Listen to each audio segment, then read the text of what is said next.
Rastafari. Arise, Rastafari. Arise, Rastafari.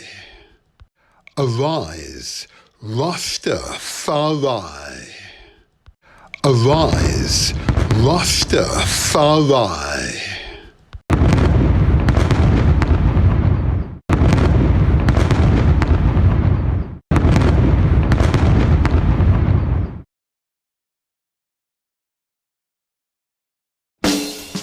Leonard Percival Howe, born June 16, 1898, in the parish of Clarendon on the island of Jamaica. He was born a hero, a scholar, and beyond a shadow of doubt, died a hero defending his community. Considered a pioneer figure in the Rastafari movement. After returning to Jamaica in 1932, he began preaching about the divinity of Emperor Haile Selassie I of Ethiopia, identifying him as the Messiah. In 1935, Howe published The Promise Key, outlining the movement's principles. He also established in Jamaica the Pinnacle Community, which became the central hub for Rastafarians at that time. Joseph Hibbert, born 1894. He was another early preacher who played a significant role in the spread of Rastafari beliefs. His teachings emphasized the divinity of His Imperial Majesty Haile Selassie I and the importance of our African heritage. Archibald Dunkley was amongst the early preachers in Jamaica who contributed to the foundation of Rastafari. Like his contemporaries, he promoted the recognition of Haile Selassie as the first black Messiah and advocated for black self-determination. Robert Hines was also instrumental in the early development of Rastafari. He, along with Howe, Hibbert and Dunkley, emphasized the significance of His Imperial Majesty Haile Selassie I's coronation and encouraged a return to African roots. Praise Jah, Rastafari. These individuals, influenced by the teachings of Marcus Garvey and the coronation of His Imperial Majesty Haile Selassie I, laid the foundational beliefs and the practices of Rastafari, promoting African identity, resistance to oppression, and spiritual connection to Ethiopia. Praise Jah, Rastafari. Praise Jah, Rastafari. Praise Jah, Rastafari.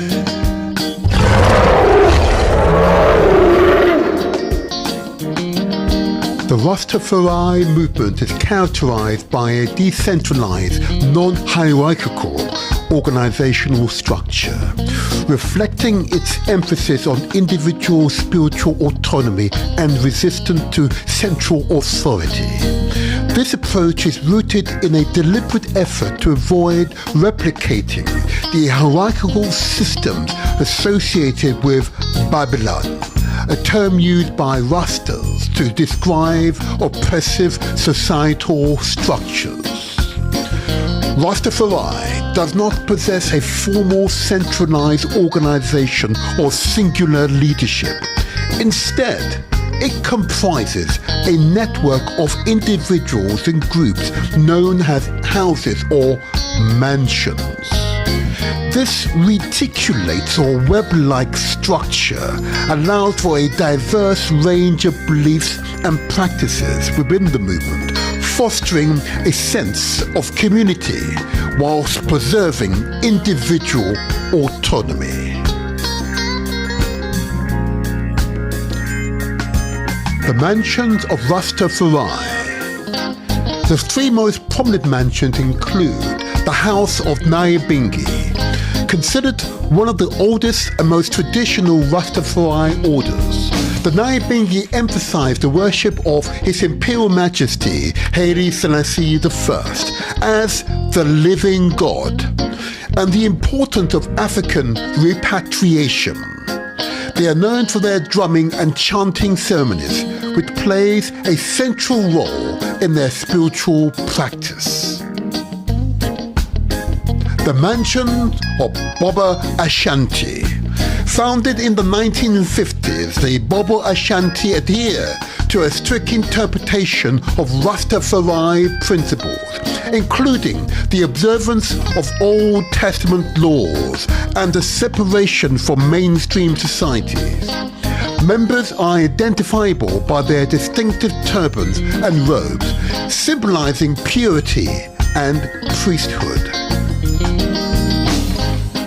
The 12 Tribes of Israel Mansion, established in 1968 by Vernon Carrington, also known as Prophet Gad.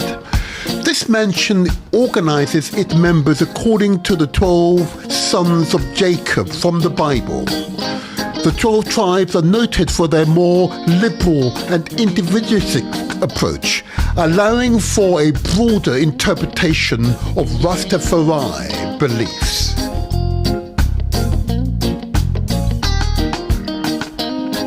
In 1948, His Imperial Majesty Emperor Haile Selassie I of Ethiopia allocated 500 acres of land in Shashamane to members of the Ethiopian World Federation. This gesture was an appreciation for the support Ethiopia received during the Second Italian-Ethiopian War. Initially, African Americans were the primary beneficiaries, but by the 1960s, Jamaicans Rastafarians began to settle in the area, viewing it as a fulfillment of their spiritual aspirations to return to Africa, often referred to as the Promised Land. For Rastas, Ethiopia, and particularly Shashamane, symbolizes a spiritual homeland. The settlement represents the realization of the Rasta belief in repatriation to Africa, aligning with their reverence for His Imperial Majesty Haile Selassie, whom they consider divine. Establishing a community in Shashamane allows for Rastas to live in accordance with their spiritual and cultural values, fostering a sense of belonging and fulfillment. Praise Jah, Rastafari. The connection between Rastafari and reggae music is profound, rooted in shared themes, mutual influence, and historical developments. Reggae became a powerful medium for expressing Rastafari beliefs and has played a critical role in spreading the movement globally. Reggae often incorporates Rastafari spiritual themes, such as the reverence for His Imperial Majesty Haile Selassie I, or indeed Zion, a metaphor for Africa and the hope for repatriation. Songs frequently include references to Rastafari rituals, such as the Nyabinghi drumming, and the use of patois reflects Rastafari linguistic identity. Both reggae music and Rastafari addresses social justice, inequality, and resistance to Babylon, which represents oppressive systems including colonialism and systematic racism. Reggae lyrics often critique societal structures and promote liberation, echoing Rastafari's teaching. Reggae highlights themes of Pan-Africanism, unity and pride in African heritage, central to Rastafari ideology. Praise Jah, Rastafari. Arise, Rastafari. Arise, Rastafari. Arise, Rastafari. Arise, Rastafari. Arise, Rastafari.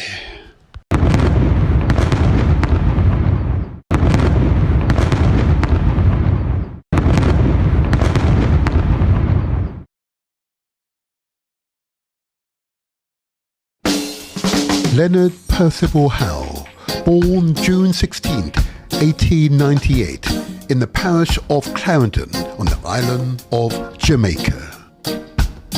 He was born a hero, a scholar, and beyond a shadow of doubt, died a hero defending his community. Considered a pioneer figure in the Rastafari movement. After returning to Jamaica in 1932, he began preaching about the divinity of Emperor Haile Selassie I of Ethiopia, identifying him as the Messiah. In 1935, Howe published The Promise Key, outlining the movement's principles. He also established in Jamaica the Pinnacle Community, which became the central hub for Rastafarians at that time. Joseph Hibbert, born 1894. He was another early preacher who played a significant role in the spread of Rastafari beliefs. His teaching emphasized the divinity of His Imperial Majesty Haile Selassie I and the importance of our African heritage. Archibald Dunkley was amongst the early priests in Jamaica who contributed to the foundation of Rastafari. Like his contemporaries, he promoted the recognition of Haile Selassie as the first black Messiah and advocated for black self-determination. Robert Hines was also instrumental in the early development of Rastafari. He, along with Howe, Hibbert and Dunkley, emphasized the significance of His Imperial Majesty Haile Selassie I's coronation and encouraged a return to African roots. Praise Jah, Rastafari. These individuals, influenced by the teachings of Marcus Garvey and the coronation of His Imperial Majesty Haile Selassie I, laid the foundational beliefs and the practices of Rastafari, promoting African identity, resistance to oppression, and spiritual connection to Ethiopia. Praise Jah, Rastafari. Praise Jah, Rastafari. Praise Jah, Rastafari.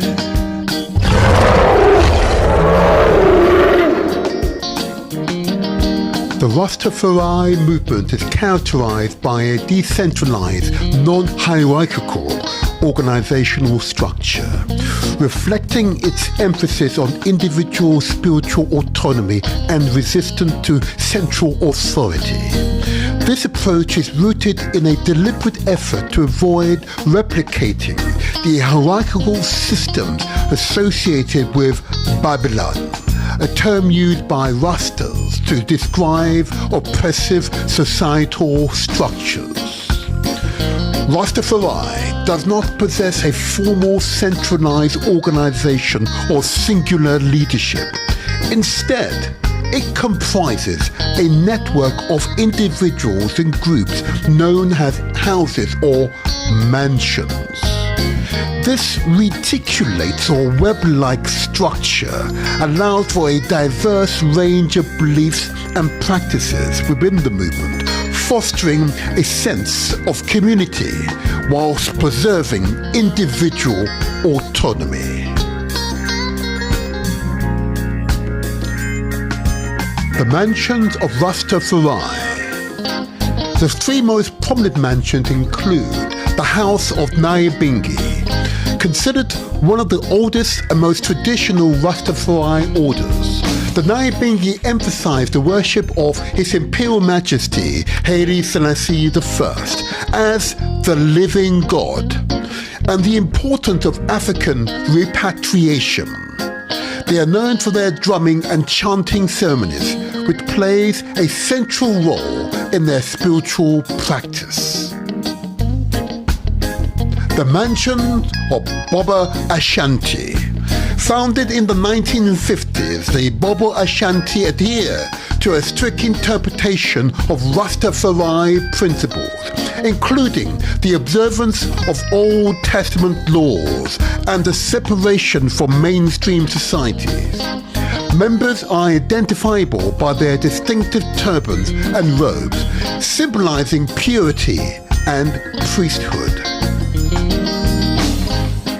The 12 Tribes of Israel Mansion, established in 1968 by Vernon Carrington, also known as Prophet Gad.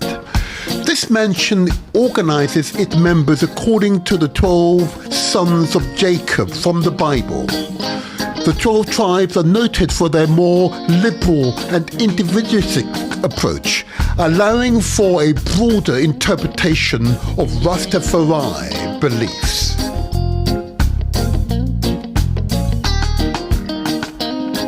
In 1948, His Imperial Majesty Emperor Haile Selassie I of Ethiopia allocated 500 acres of land in Shashamane to members of the Ethiopian World Federation. This gesture was an appreciation for the support Ethiopia received during the Second Italian-Ethiopian War. Initially, African Americans were the primary beneficiaries, but by the 1960s, Jamaicans Rastafarians began to settle in the area, viewing it as a fulfillment of their spiritual aspirations to return to Africa, often referred to as the Promised Land. For Rastas, Ethiopia, and particularly Shashamane, symbolizes a spiritual homeland. The settlement represents the realization of the Rasta belief in repatriation to Africa, aligning with their reverence for His Imperial Majesty Haile Selassie, whom they consider divine. Establishing a community in Shashamane allows for Rastas to live in accordance with their spiritual and cultural values, fostering a sense of belonging and fulfillment. Praise Jah, Rastafari. Indeed, praise Jah. Rastafari indeed. This is the motivator here. This is where we translate our words into action, and where success is ours for the taking. And I hope you're feeling well, people. I hope you're feeling well. We've got another podcast for you that will just blow your mind. It will blow your mind. Oh, I've got to tell you, these past 3 days have been truly inspirational. Our last podcast was focused on the Yoruba kingdom, the Yoruba people here in Britain and Nigeria and beyond, and their aspiration to see to it that the treaty signed by Britain and the Yoruba kingdom, in other words, between the monarch here, that's Queen Victoria at the time, and the Alaafin, the monarch of the Yoruba kingdom at the time, the signed treaty which recognized the Yoruba kingdom as an independent state. The purpose of that treaty was to establish friendship and trading rights for Britain, and indeed for the Yoruba people. This treaty is enforced today by all accounts. Yep, by all accounts, it is enforced today. The Yoruba kingdom is indeed an independent state and should have a seat at the United Nations. Oh, what a campaign this will be. What a campaign this will be. I want to give my big thumbs up to the leader of the Euro people here in Britain. Yeah, Dr. Uni. Oh, wow. Wasn't he impressive? Wasn't he impressive? Come on, another clap for him. Well done. Well done. He's leading a laudable campaign. I know that many of you reached out to him, made inquiries, reaching out to him and recognizing the importance of this specific campaign. Once that treaty is gone through the court and it's recognized for its validity, yep, it is a truly valid treaty, then issues of treaties in Africa will now become important for us all to review. Because they are enforceable. I say again, they are enforceable. Oh yeah, this is going to be truly an inspirational experience. And it started here on the Motivator Show. Because this is where we translate our words into action. And where success is ours for the taking. It's very much a mindset, yeah? You can do it. You are the true changers, movers and shakers, yeah? You are the change makers, yeah? You are the change makers. Believe in you. You are the change makers. Okay. Now, but we have got a fascinating show later on. In approximately 40 minutes or so, we're going to have leaders of the Rastafari movement, okay? They are a powerful group of people, yeah? Powerful group of people who are going to share their wisdom with us later in this podcast, okay? But before then, there's much I've got to do, as you well know. There's a few announcements I want to make and a few important messages I want to share with you. Important messages that has to do with us and our general health and well-being. But before then, let me get a few of these notices out for you. And I just want to make sure all is well. First of all, I want to thank those of you who've reached out to me and have sent messages via my YouTube channel, the email address there. I appreciate your messages of support, and long may you continue to support. Spread the word. That's all I say to you. Spread the word. Spread the word. And if you spread the word, we will continue to ensure that the content that we supply here, that we provide to you, is of the highest caliber. Okay, it is in content with integrity, but validated, so you have no fear about its veracity. And in doing so, we move forward with confidence. Remember, together we are strong, because in unity is strength. Okay, I say again, in unity is strength. Yes, I'm feeling good. I'm feeling fantastic. Oh my gosh. Oh, wonderful. And those Yoruba people, oh my gosh. Oh yeah. Oh yeah. Very smart. Yeah. Very, very smart. Dr. Unu, yeah. Very, very, very smart. Oh yeah. Oh yeah. Oh yeah. But I also want to give a quick announcement, of course. You will recall only a few podcasts ago, we talked about an important treaty, yet another treaty, but an important treaty, one that you should not ignore.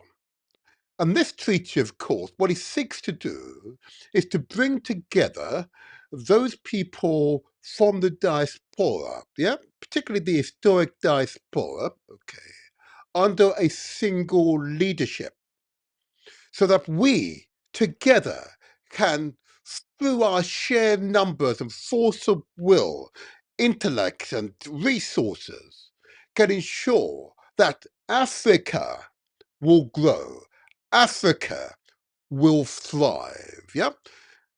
Let's give a big thumbs up, of course, to President Ibrahim Traore of Burkina Faso, who is clearly a trailblazer, is setting the scene for the future Africa. A young man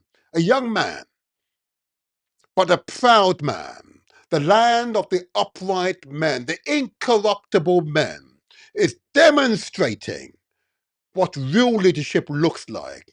He's demonstrating what real leadership can produce. He's demonstrating what Africa needs to become. Thumbs up to you, Captain Traore. Yeah, President Traore, indeed. Yeah, I say captain, but he continues to take a captain's salary, not a presidential salary. He doesn't live in the lap of luxury. He's focused on his mission. Yeah, he's focused on his mission. Good governance means good examples. Yeah, good governance means good examples. And he's got it in abundance. And we look forward to traveling to Burkina Faso. In my next podcast, we'll provide you with details of a trip that we're planning to go to and visit Burkina Faso. You never know. You never know. We might even meet the great man himself. Yeah, yeah, it is possible. No, it is highly probable. Okay. But before going to that, I want to refer to this treaty I mentioned. And you recall this treaty, and if I could put it up on the screen very quickly. Yeah, there you go. You recall the Pan-African Treaty of the Sixth Region African Diaspora, okay? Of course, the whole purpose of this particular initiative is to bring those of the diaspora, particularly the historic diaspora, whichever country you're in, under a single treaty, single leadership. So we, through our shared numbers, our shared intellect, our enormous resources we have at our disposal, can focus our attention in Africa through the AU's agencies, in this case, ECOSOC. Okay.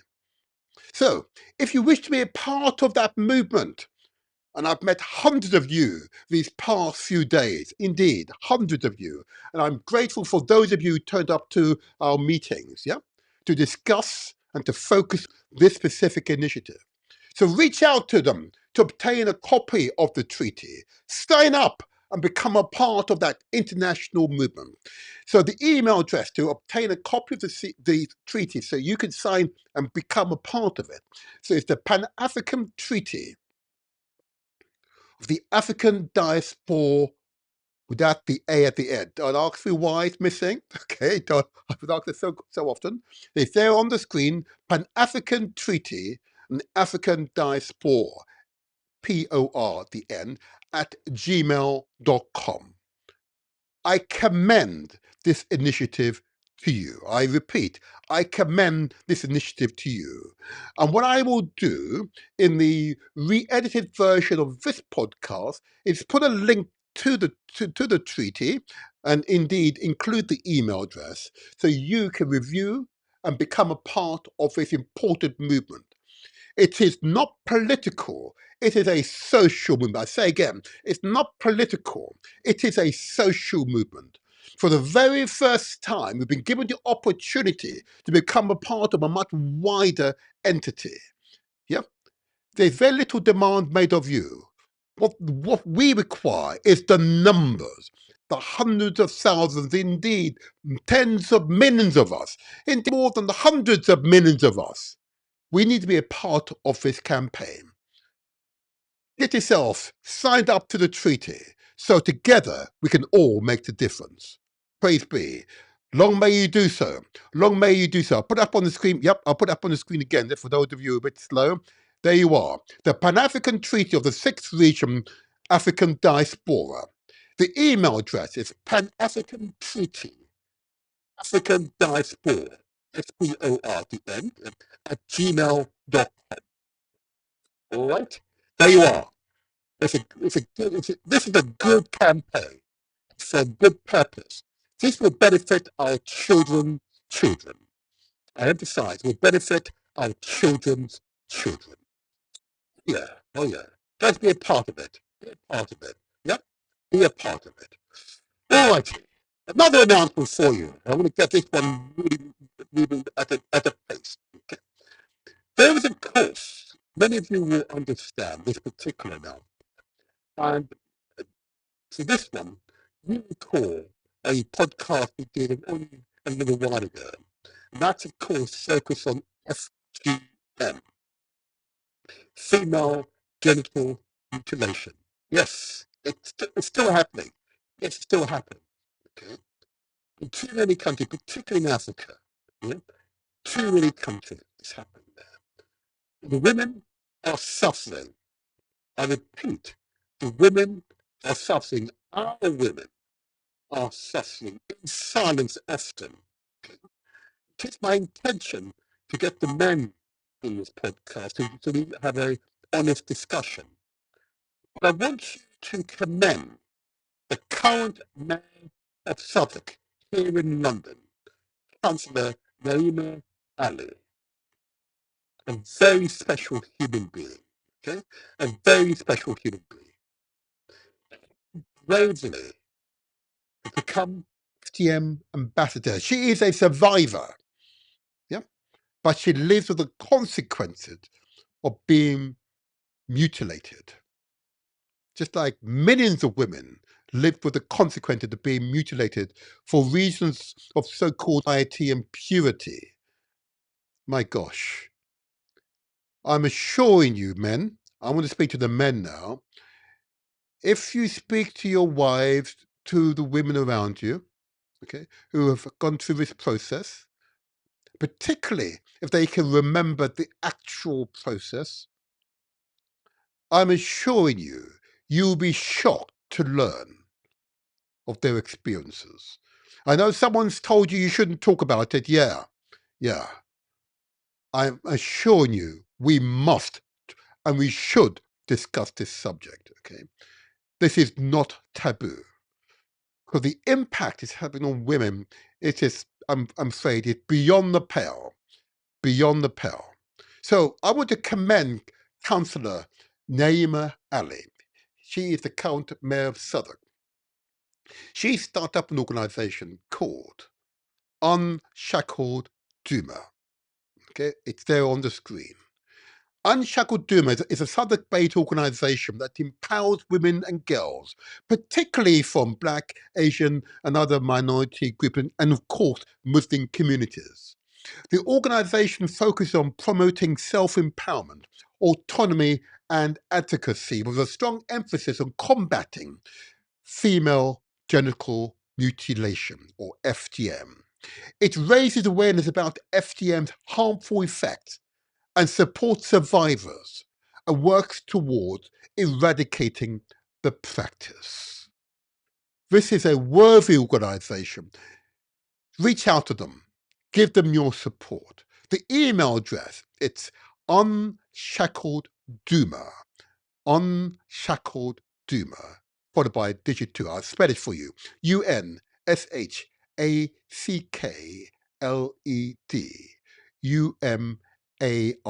followed by digit 2 at gmail.com. I commend this organization to you as an organization worthy of our support. Absolutely. Well done, Councillor Naima Ali, the Mayor of Southwark here in London, an FGM survivor, a courageous human being, a truly courageous human being. Well done. Keep up the good works. Keep up the good works. Okay. Wonderful, wonderful. And my last announcement before I go to the lifestyle messages. I want to give another big thumbs up, of course, to the paramount chief of the Herero people there in Namibia and their campaign for reparations from Germany. Why am I going to emphasize it? Because the genocide committed by the Germans against the Herero people there in Namibia was the first genocide of the 20th century. No, it wasn't the Jews of Germany, it was actually the Herero people in Namibia. More than 80% of their population decimated by the brutality of the Germans, but then Nazis at the time. Also, and still today, they're living with the consequences of that heinous act. So, of course, the Paramount Chief is here on the Motivator Show to highlight this issue and seeking out international support. And we have no problem in giving them appropriate support. But obviously, this is an issue which we must discuss, and we must ensure that the Germans, the German government, the offer that is currently made is clearly, woefully insufficient. So, of course, I would commend the new president of Namibia for her courageous speech in support of this campaign. There we are. Put it on the screen. There you are. There you are. You have him there. The Paramount Chief is here on the Motivator Show. If you wish to give support to this campaign, please reach out to them. The email address is mkotjia, mkotjia@gmail.com. Again, I'll put references to this in the edited version of this podcast, so you can see it here on the YouTube channel commentary section. I commend this initiative to you. The German government should and must pay just reparation for damage caused to the heroic people of Namibia. Thank you, thank you. Long may the Paramount Chief continue his great works. Again, it's for our children's children.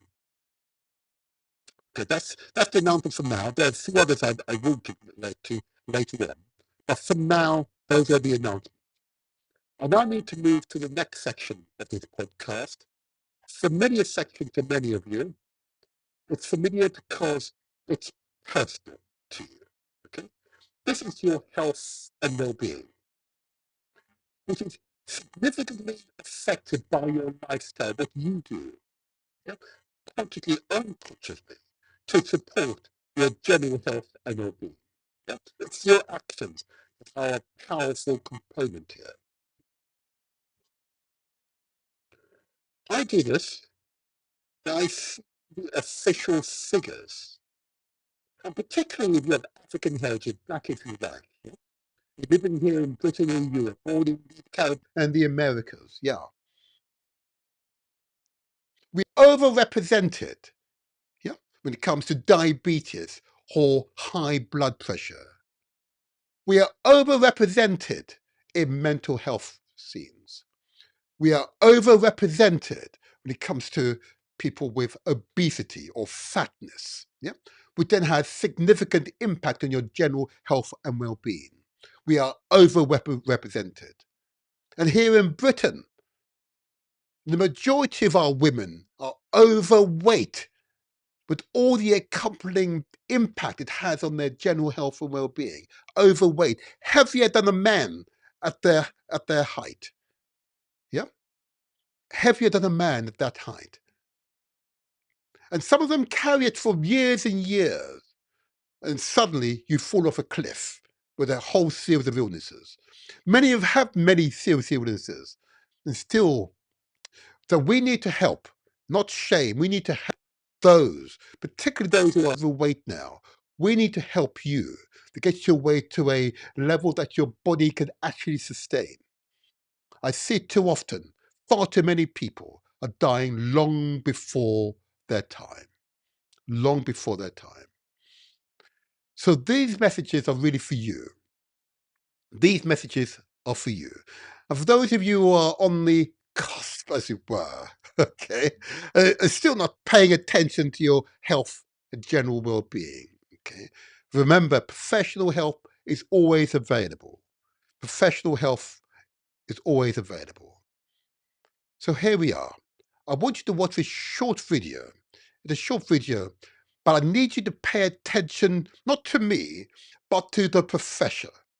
Listen to the professor.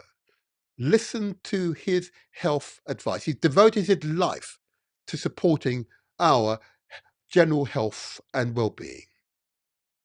Watch keenly. Watch closely. The Motivator Show. The internet's most inspirational podcast. Every Saturday morning from 8 to 10 a.m. I choose a healthy lifestyle. I will relax and when possible attend a spa. I will eat healthy food and drink appropriate amount of water each day. I will exercise and maintain fitness. I will not be afraid of doctors and seek out medical examination when I need it. I will promote good mental health because it's important to me. I deserve to be happy. London is United Kingdom capital city. It is amongst the most cosmopolitan in the world. It possesses all possible extremes, including in wealth, cultural and religious diversities. The main causes of illness and premature death in London, like the rest of the United Kingdom, are coronary heart disease, strokes, cancers and respiratory diseases. Other key health challenges in London include tuberculosis, issues relating to sexual health, including HIV/AIDS, mental health, and drug and alcohol misuse. It is likely that these issues and diabetes and obesity will continue to be priorities over the next 10 years. As London's diverse population increases, there's also likely to be an increase in diseases which are more prevalent in some black and ethnic minority communities, such as high blood pressure and renal diseases. I choose a healthy lifestyle. I will relax and when possible attend a spa. I will eat healthy food and drink appropriate amount of water each day. I will exercise and maintain fitness. I will not be afraid of doctors and seek out medical examination when I need it. I will promote good mental health because it's important to me. I deserve to be happy. London currently has high levels of health inequalities with unacceptable variations in infant mortality and life expectancy across the capital. Tackling these issues is likely to remain a key challenge over the next 10 years.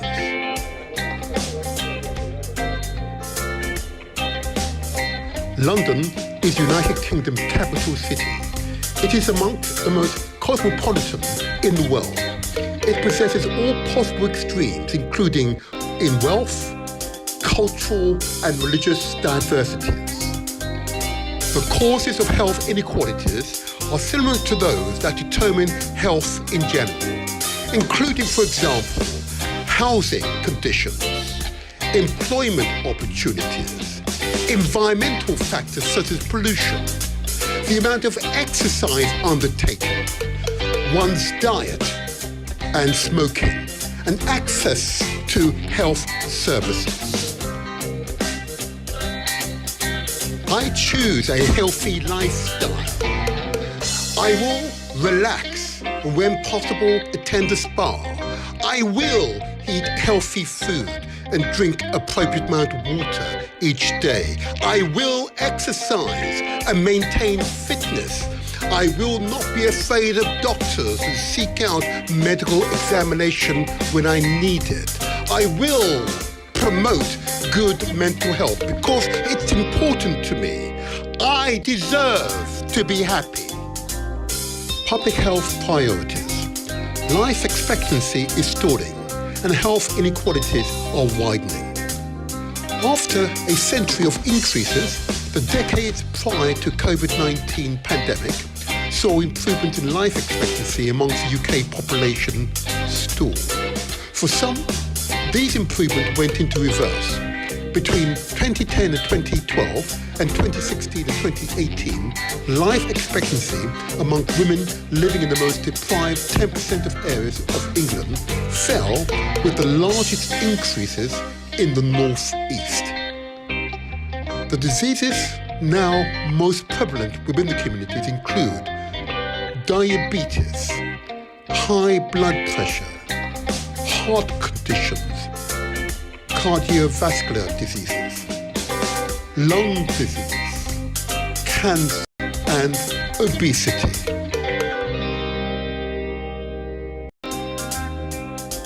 London is United Kingdom's capital city. It is amongst the most cosmopolitan in the world. It possesses all possible extremes, including in wealth, cultural and religious diversities. Professor Kevin Fenton, CBE. Kevin Fenton is the president of the Faculty of Public Health. He's also a senior public health expert and infectious disease epidemiologist who has worked in a variety of public health executive leadership roles across government and academia in the United Kingdom and internationally. His specialist interests are in tackling health inequalities, infectious disease prevention and control, climate justice, and urban health. Professor Fenton is the Regional Director for London in the Office for Health Improvement and Disparities within the Department of Health and Social Care.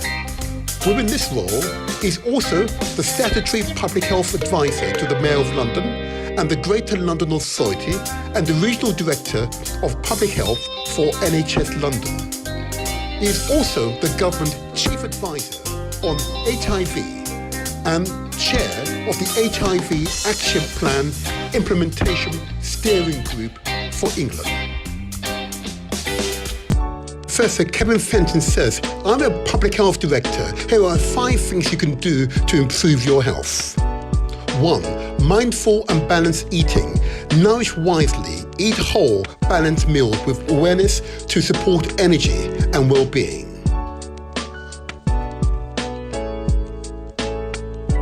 2. Get outside. Be with nature. Time outside reduces stress, improves mood, and strengthens your connection to the world.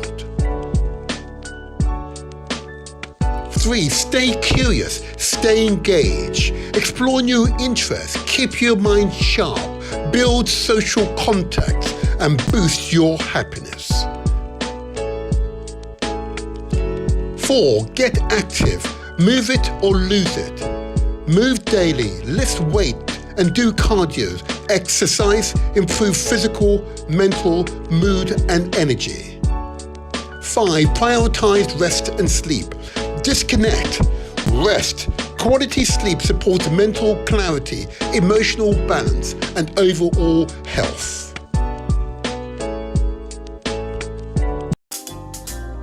I choose a healthy lifestyle. I will relax, and when possible, attend a spa. I will eat healthy food and drink appropriate amount of water each day. I will exercise and maintain fitness. I will not be afraid of doctors and seek out medical examination when I need it. I will promote good mental health because it's important to me. I deserve to be happy. Tradition. You deserve to be happy. I'm going to emphasize, you deserve to be happy. You deserve to be healthy. You deserve to be vigorous. You deserve to have the best possible medical care at all times. You are entitled to it. Absolutely entitled to it. And what I'm heartened by is the numbers of you who've responded. Some are slow, it's fine, it's fine. Some are slow, but the message finally sinks in, realizing that you are actually in control of your health. You can determine your health profile. You are a significant influencer based upon your behavior, based upon your actions. Yeah. So you can determine the quality of your life, whether or not you're weighed down by illnesses and have to take pharmaceutical pills and so on every day. You can determine this. It is in your gift, your power, he says. Yeah? It's in your gift. It's in your power to determine. And what I'm heartened by is the number of you who have heard these messages. I know it's been consistent. I know it's repeated. It is necessary. But I'm heartened by the numbers of you who've responded. You've networked with your family, your friends, your wider associate, pooled your resources, brought into and obtained the facilities so you could exercise together. Yes, you can exercise by yourself, not a problem. You can do it very quickly all by yourself. If you want to go far, if you want to go long, if you want it to be sustainable, we do it together. And together we can make the difference. Well, so what I'm heartened by is the numbers of you who've rise to the challenge of maintaining good health and well-being, who recognise doing it together, collaborate with others is the only way forward, and have pooled your resources here in London, in Manchester, Liverpool, in Luton, in Leicester. Yes, I see people now, they're now responding. In Jamaica, in Trinidad, they're responding. In the United States of America, they're responding. In Nigeria, in Ghana, hey, in Burkina Faso, they're responding. They've heard the messages, they understand. Our health is our highest wealth. I'm going to show an example of a number of people who've come together in common aim and common. They're just human beings. You don't have to be Africans. Just human beings who recognize your health is your highest wealth, and you can determine your health profile. Absolutely, you can. So I'm going to show you this video. Watch them. These are just ordinary people. Yeah, some are big, some are small. Some are a little frail, some are really, quite energetic. They've come together in common aim and common purpose, regardless of their social standard, their education, regardless of their jobs, regardless of their religious affiliation. They've come together in common aim and common purpose. Your health is your highest wealth. Yeah, your health is your highest wealth. Did you hear that message? Your health is your highest wealth. So, watch this short video of people who've translated our words into action, because success is ours. It's yours for the taking. Cheese. Famous. Hello, hello, hello, hello, hello, hello, hello.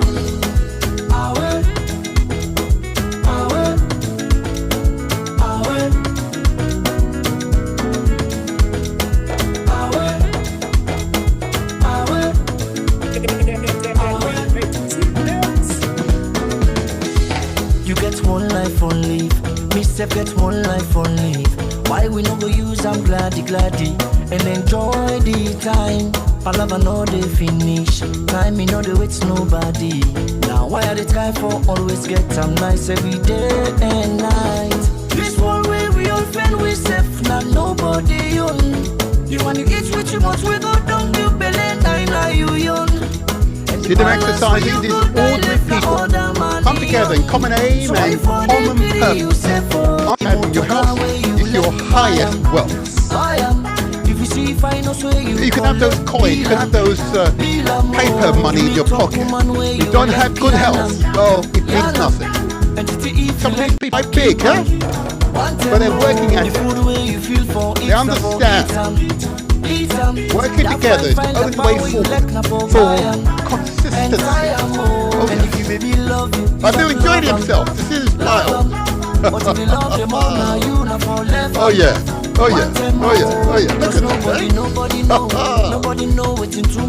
Okay, look at that. Oh yes, he's puffing a bit. It's good, he's sweating, huh? Oh yeah. Oh gosh. All man they fed for himself. Now why are they allowed with you? Come on, you can get up and do some exercise while you're watching this podcast. Oh yes.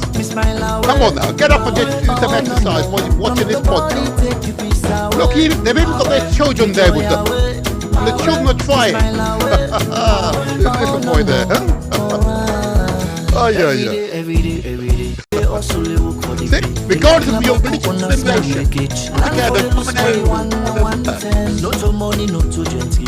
No money make no time and no bother. As long as you get everything you dey eat. Land for the loose body, 110. This world where we all fail, we safe, now nobody own. You want to eat what you must, we go down your belly, now you young. Balance where you go, die left, now all the money on. Try for the greedy, you say for. If the motor car where you let buy 'em. If you see finance where you collect bill 'em. You meet up woman where you let piano. And if you let me man, I for keep 'em. One time more. The food where you feel for eat some for eat 'em. Even nature. That fine the power you let na buy 'em. Entire more. And if you baby love you better love 'em. Love 'em. But if you love them all now, you not for left 'em. One time more. Cause nobody know. Nobody know what's in tomorrow. So every day of my life, tear on. A fasting enjoyment, stay go. Now for land, for care for yourself. Somebody love you, pass yourself. All money you get for yourself. And why not be allowed with you? The one they can't take me peace away. Me joy away. Me smile away. Are you doing this for home? No. Nobody take you peace away. An exercise session. Me smile away. Oh no.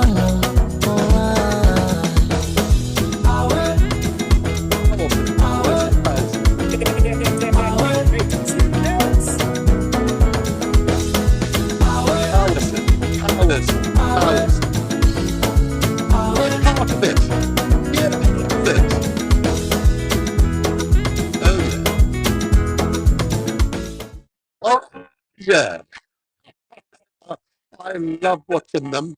They're wonderful people, absolutely wonderful people. They recognize, coming together, pulling their resources, exercise together.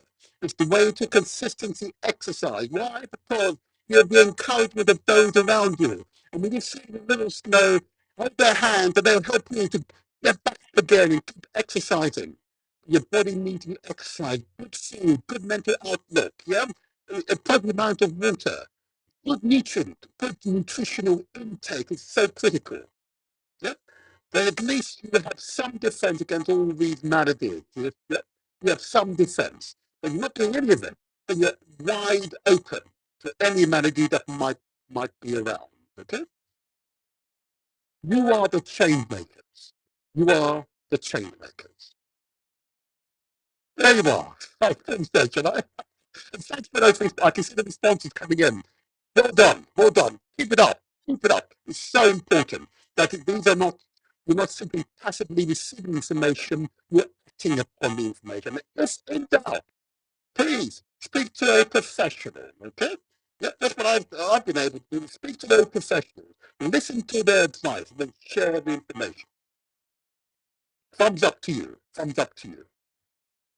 So now, it's time for the scene, okay? And I'll invite my guests to get yourselves into the green room now.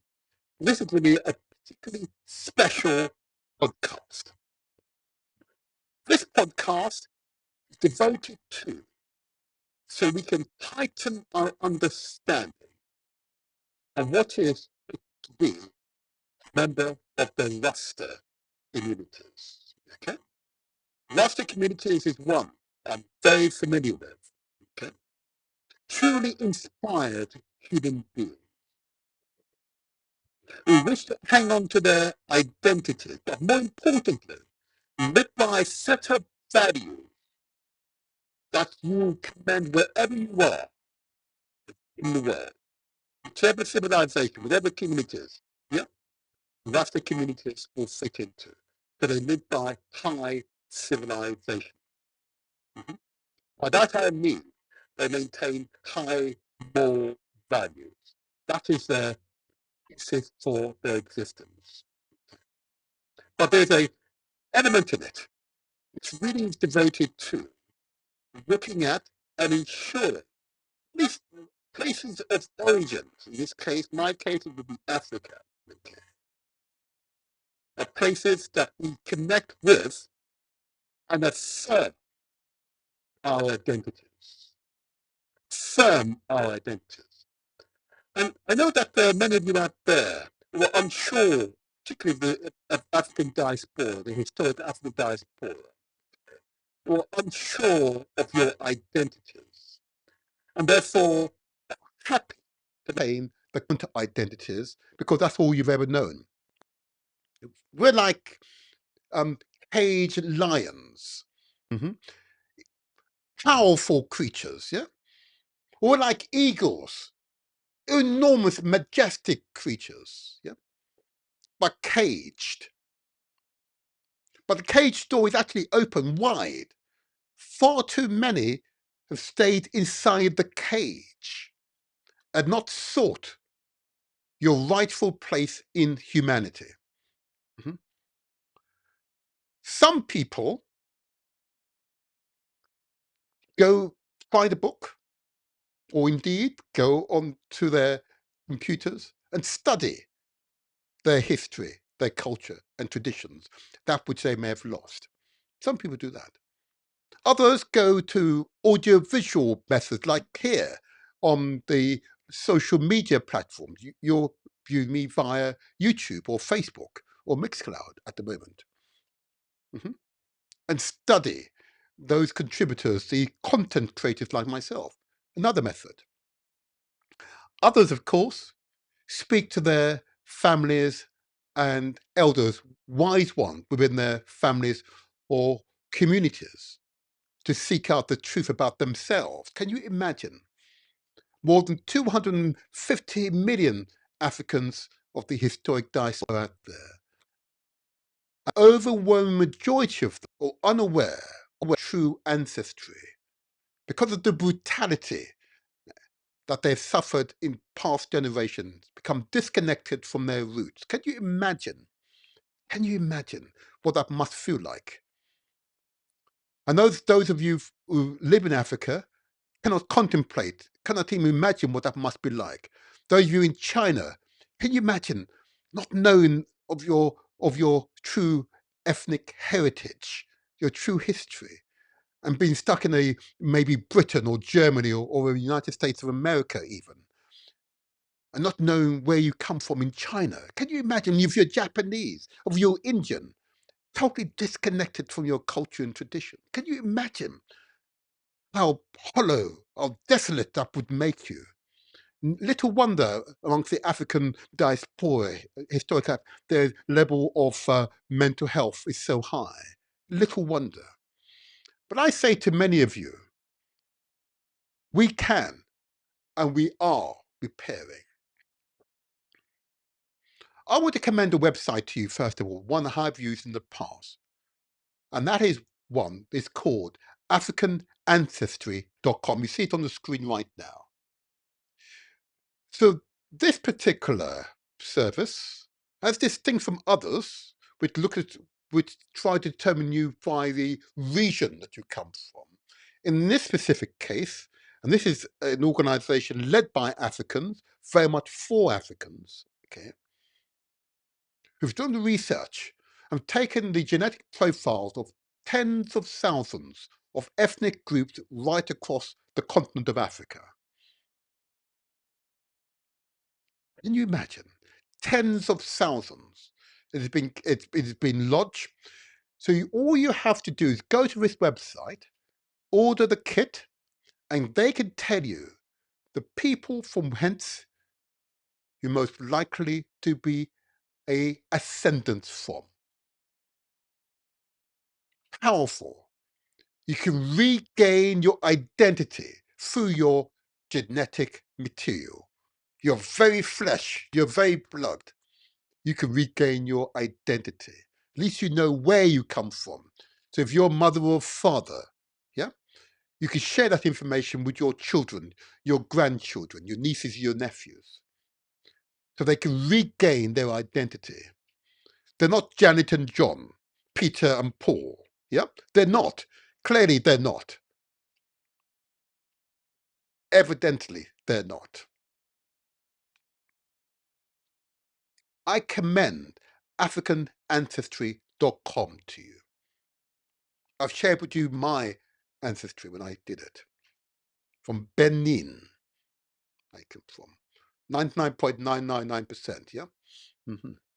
From Benin. And I understand the people of Benin are truly spiritual. I've yet to visit. Gosh, I've got to visit. It'd be quite an experience, I have to say to you. I'm not sure I'm going to cope with it, really. Yeah. Can you imagine being reunited with people who are actually your immediate family, your kith and kin, if you like? Yeah. Wow. Yeah. Many of us have English names. Yes, English names or French names. Some have German or Dutch names. Can you imagine? But yet, AfricanAncestry.com can determine your actual ancestry. Powerful, powerful, powerful, powerful.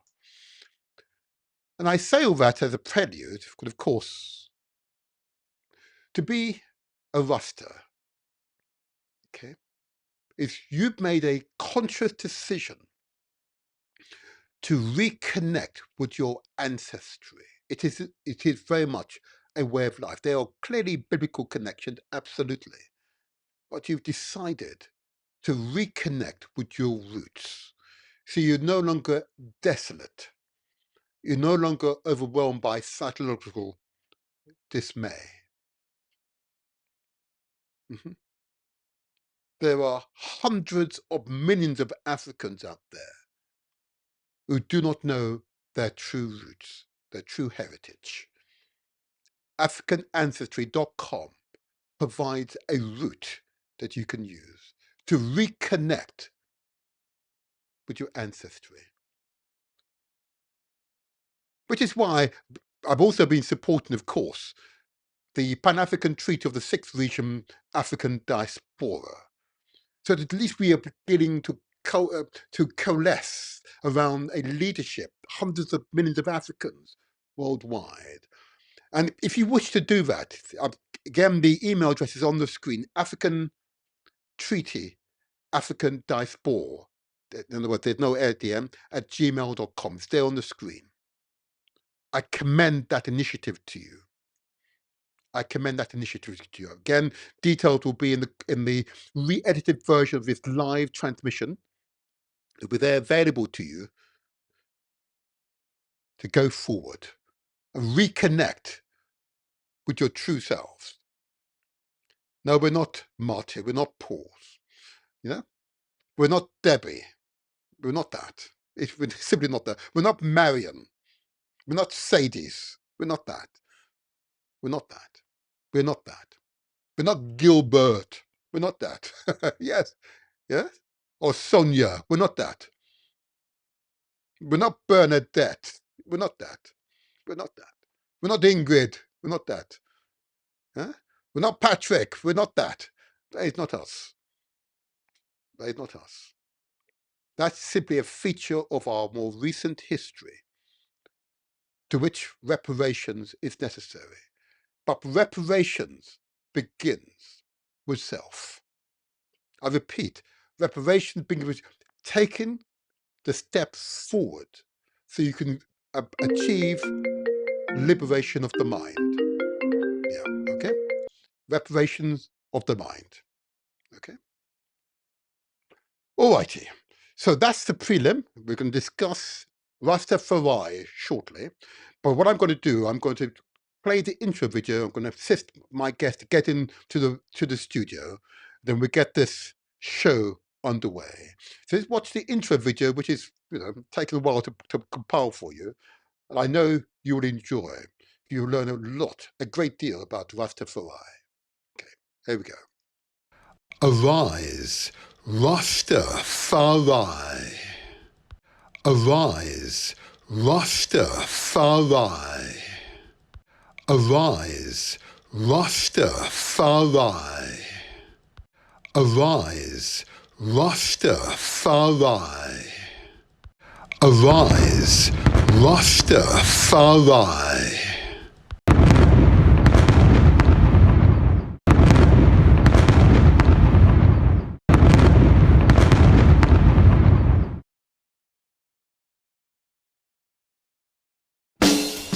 Leonard Percival Howe, born June 16, 1898, in the parish of Clarendon on the island of Jamaica. He was born a hero, a scholar, and beyond a shadow of doubt, died a hero defending his community. Considered a pioneer figure in the Rastafari movement. After returning to Jamaica in 1932, he began preaching about the divinity of Emperor Haile Selassie I of Ethiopia, identifying him as the Messiah. In 1935, Howe published The Promise Key, outlining the movement's principles. He also established in Jamaica the Pinnacle Community, which became the central hub for Rastafarians at that time. Joseph Hibbert, born 1894. He was another early preacher who played a significant role in the spread of Rastafari beliefs. His teachings emphasized the divinity of His Imperial Majesty Haile Selassie I and the importance of our African heritage. Archibald Dunkley was amongst the early priests in Jamaica who contributed to the foundation of Rastafari. Like his contemporaries, he promoted the recognition of Haile Selassie as the first black Messiah and advocated for black self-determination. Robert Hines was also instrumental in the early development of Rastafari. He, along with Howe, Hibbert and Dunkley, emphasized the significance of His Imperial Majesty Haile Selassie I's coronation and encouraged a return to African roots. Praise Jah, Rastafari. These individuals, influenced by the teachings of Marcus Garvey and the coronation of His Imperial Majesty Haile Selassie I, laid the foundational beliefs and the practices of Rastafari, promoting African identity, resistance to oppression, and spiritual connection to Ethiopia. Praise Jah, Rastafari. Praise Jah, Rastafari. Praise Jah, Rastafari.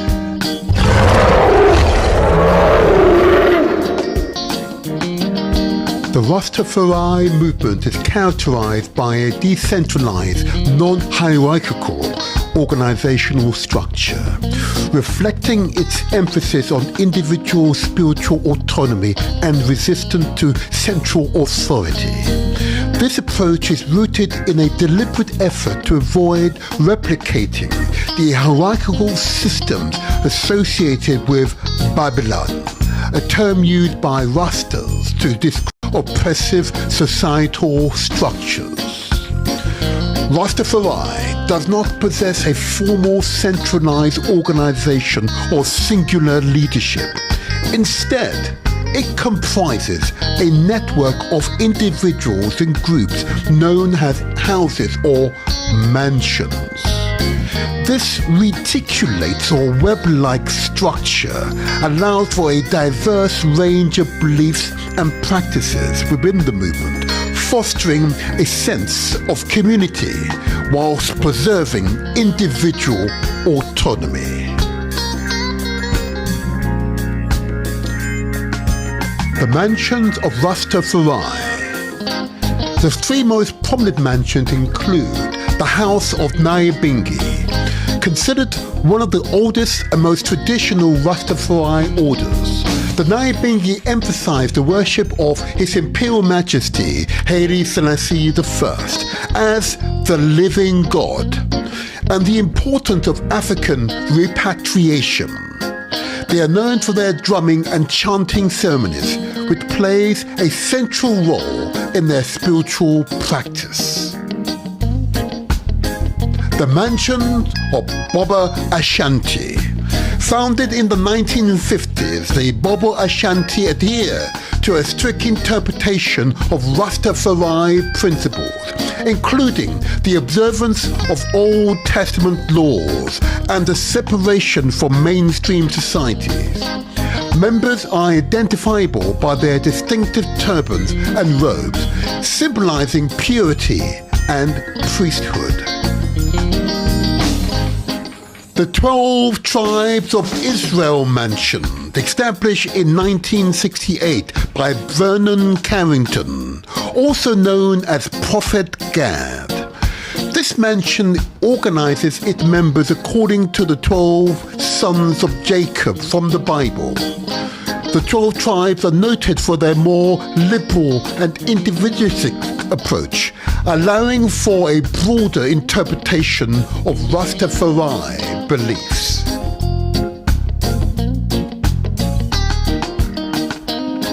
In 1998, His Imperial Majesty Emperor Haile Selassie I of Ethiopia allocated 500 acres of land in Shashamane to members of the Ethiopian World Federation.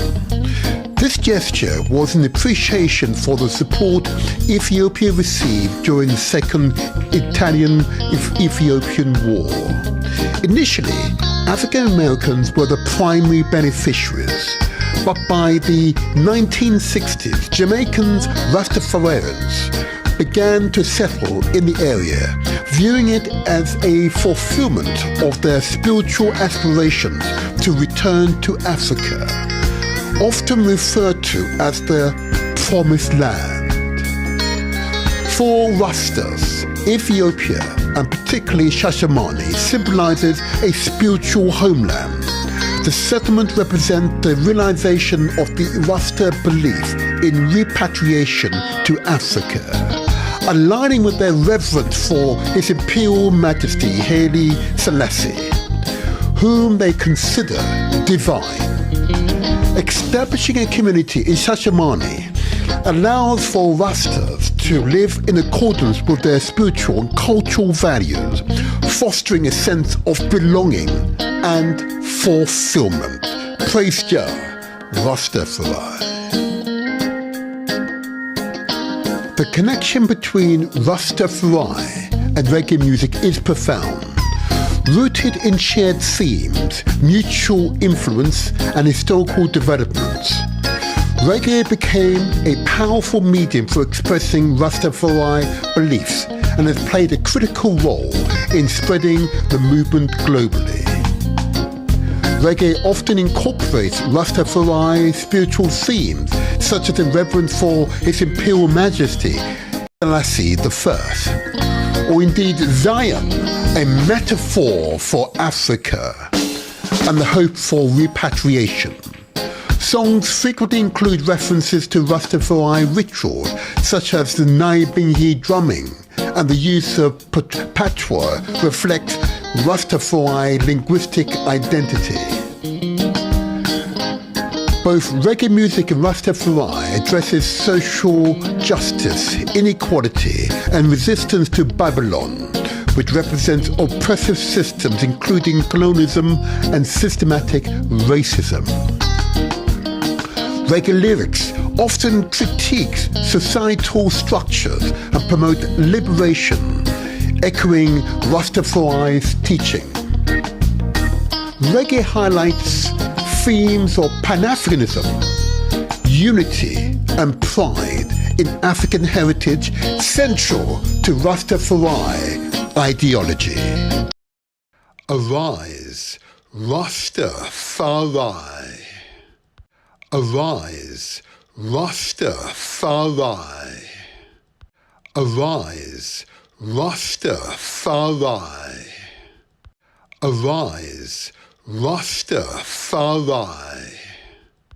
Arise, Rastafari.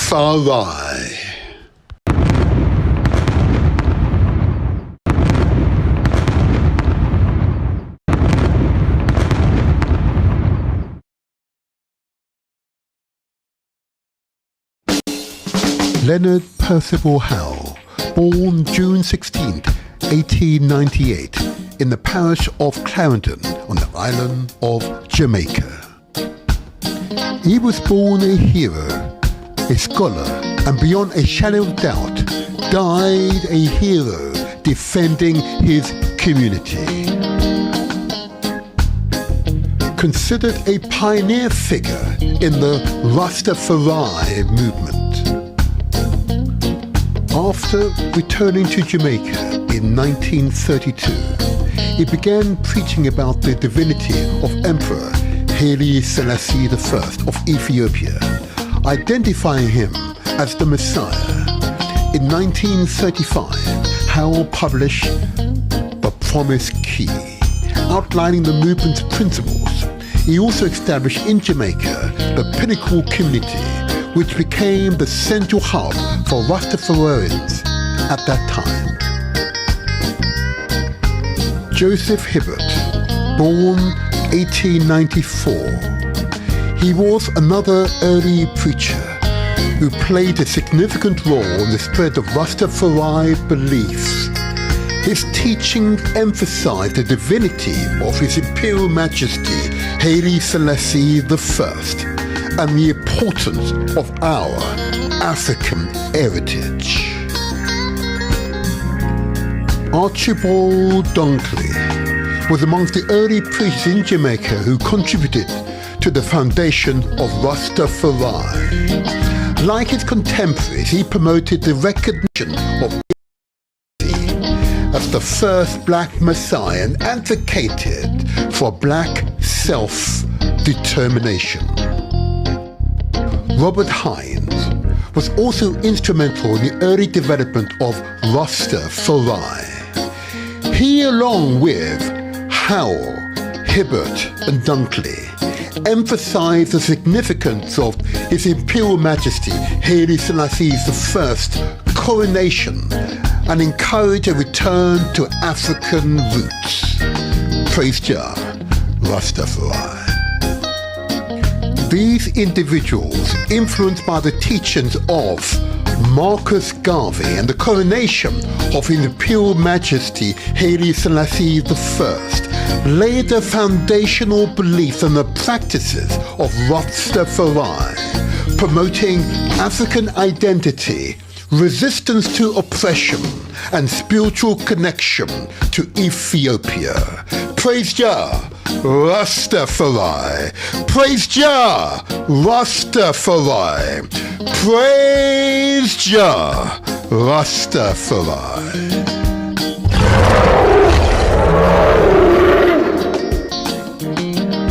The Rastafari movement is characterized by a decentralized, non-hierarchical organizational structure, reflecting its emphasis on individual spiritual autonomy and resistance to central authority. This approach is rooted in a deliberate effort to avoid replicating the hierarchical systems associated with Babylon, a term used by Rastas to describe oppressive societal structures.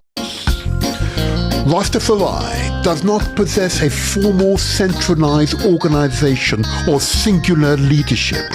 Instead, it comprises a network of individuals and groups known as houses or mansions. This reticulates or web-like structure allows for a diverse range of beliefs and practices within the movement, fostering a sense of community whilst preserving individual autonomy. The mansions of Rastafari. The three most prominent mansions include the House of Nyabingi, considered one of the oldest and most traditional Rastafari orders. The Nyabingi emphasized the worship of His Imperial Majesty Haile Selassie I as the living God and the importance of African repatriation. They are known for their drumming and chanting ceremonies, which plays a central role in their spiritual practice. the mansion of Bobo Ashanti. Founded in the 1950s, the Bobo Ashanti adhere to a strict interpretation of Rastafari principles, including the observance of Old Testament laws and the separation from mainstream societies. Members are identifiable by their distinctive turbans and robes, symbolizing purity and priesthood. The 12 Tribes of Israel Mansion, established in 1968 by Vernon Carrington, also known as Prophet Gad. This mansion organizes its members according to the 12 sons of Jacob from the Bible. The 12 tribes are noted for their more liberal and individualistic approach, allowing for a broader interpretation of Rastafari beliefs.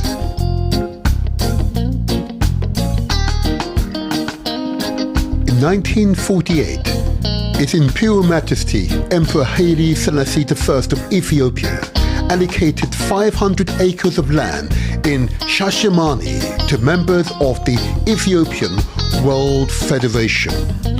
This gesture was an appreciation for the support Ethiopia received during the Second Italian-Ethiopian War. Initially, African Americans were the primary beneficiaries, but by the 1960s, Jamaicans Rastafarians began to settle in the area, viewing it as a fulfillment of their spiritual aspirations to return to Africa, often referred to as the Promised Land. For Rastas, Ethiopia, and particularly Shashamane, symbolizes a spiritual homeland. The settlement represents the realization of the Rasta belief in repatriation to Africa, aligning with their reverence for His Imperial Majesty Haile Selassie, whom they consider divine. Establishing a community in Shashamane allows for Rastas to live in accordance with their spiritual and cultural values, fostering a sense of belonging and fulfillment.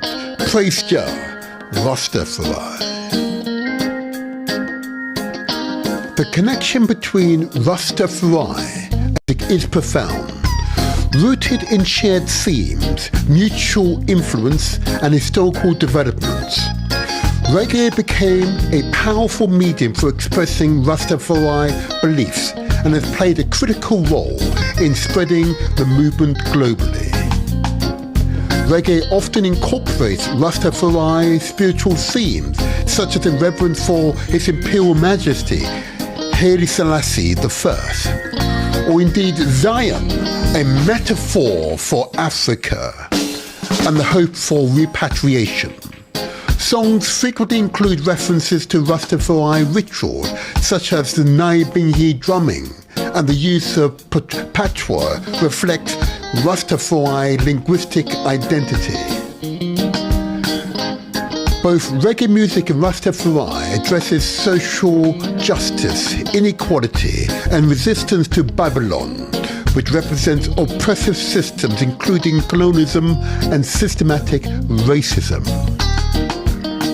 Reggae lyrics often critique societal structures and promote liberation, echoing Rastafari's teaching. Reggae highlights themes of Pan-Africanism, unity and pride in African heritage central to Rastafari ideology. Praise Jah, Rastafari.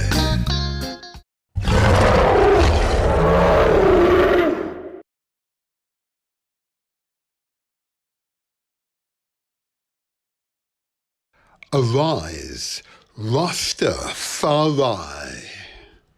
Arise, Rastafari. Arise, Rastafari. Arise, Rastafari. Arise, Rastafari.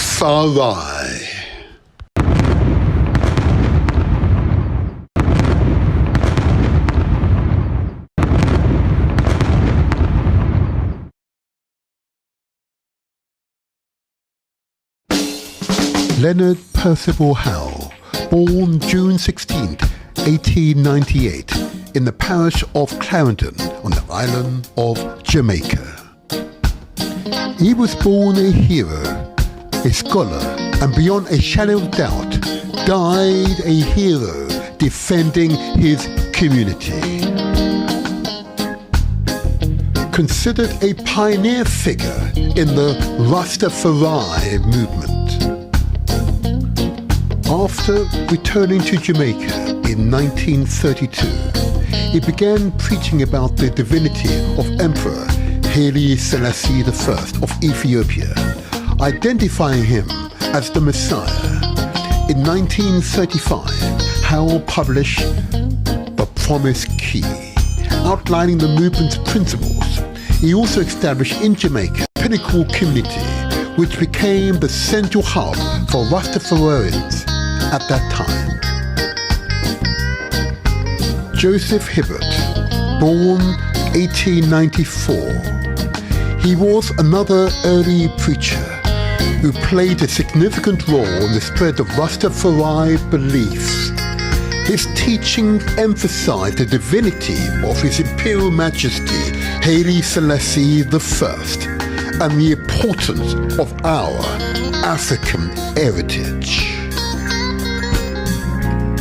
Archibald Dunkley was amongst the early priests in Jamaica who contributed to the foundation of Rastafari.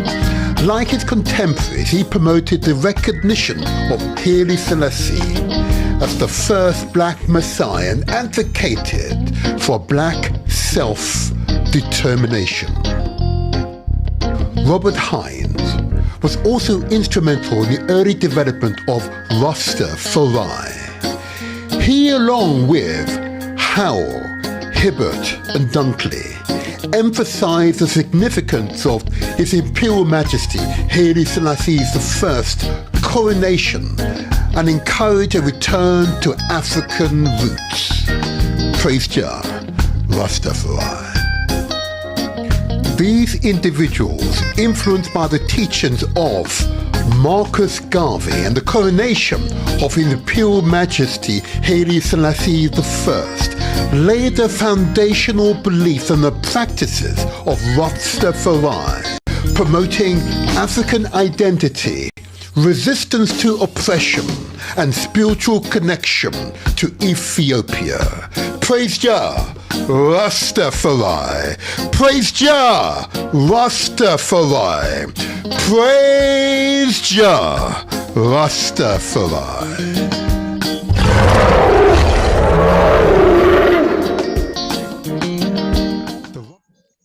Okay, yes, slight technical difficulties. My guests are all overseas. These are international guests. Some difficulties, but I believe we have one in the studio. So what I'm going to do is try to bring my guest in, and hopefully my guest can hear us. Let's make sure my guest can hear us now. Hopefully he can. Anyway, let's see if we can bring him into the studio now. And my other guests, please keep trying. I'm sure we can overcome the technical challenges. There we go. I wonder if my guests can hear us, first of all. Wonder if my guests can hear us.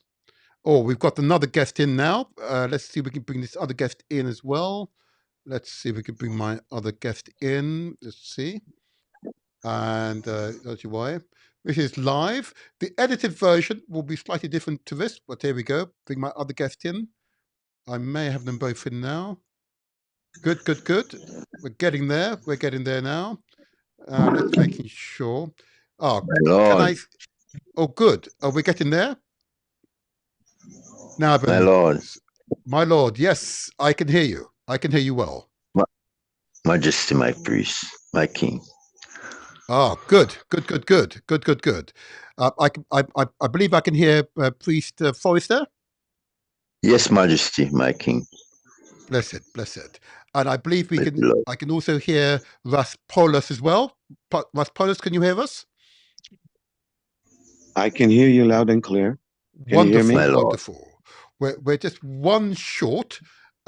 We might have to give him assistance as well. You might want to send him a message. but I don't think that we can. I think we will go forward with the interview regardless, if that's okay with you both. Now, both of you My are in lord. the dark, but it is well. This is well. Let's see if I can make myself more prominent here. There we go. There you are. And let's see if we can do that as well for you here. Let's bring you all here. I think you're all in the main drive. Here we go. I think we're there. My First of lord. all, my lord, how are you both feeling? Yes, First of all, how are you feeling? yes, Um, Majesty, my lord. blessed I, blessed I. Thank you, my peace voice. Good. Thanks. It's good. It's good to hear your voice. It's deep Oh, and with wonderful. wisdom. Deeper with wisdom. Happy Yeah. day. Thank you. And Happy day, my Raspalos, priest. My king.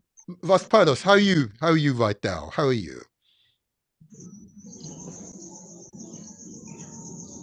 Raspalos? No, thank you for this wonderful. Can you hear me? We can hear you Can you well. hear me? Yes, Yes, we can. yes, We can. yes, my Yes. lord. Wonderful. I Excellent. was saying Excellent. I'm thanking yourself Hmm. for giving us this opportunity to address certain very important questions that needs important answers. But Yes. as we says, we give thanks to the Most High for this wonderful occasion, and we bring peace and goodwill to our African family, both at home and abroad. On Yes. abroad. Thank you. Yes. Thank you. Thank you. This is good. Just want to just make sure we get right people in the right places now. That's perfect. I think it's yourself, by Russ. Okay.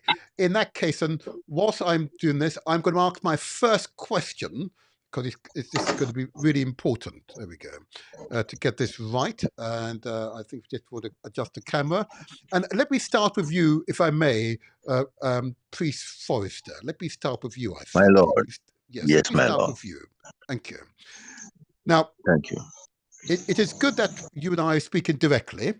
It is well, and your reputation precedes you. Okay. Now I know you, but I want my guest, my viewers, to get to know you as well as I know you. Can I ask you, My lord. please, to introduce yourself, to say your name and the organization from which you are a important leader? You are the priest. My Please lord. explain. Please explain for my audience. Okay, my lord. Mhm. Thank you very much for this privilege opportunity, this good and upright moment.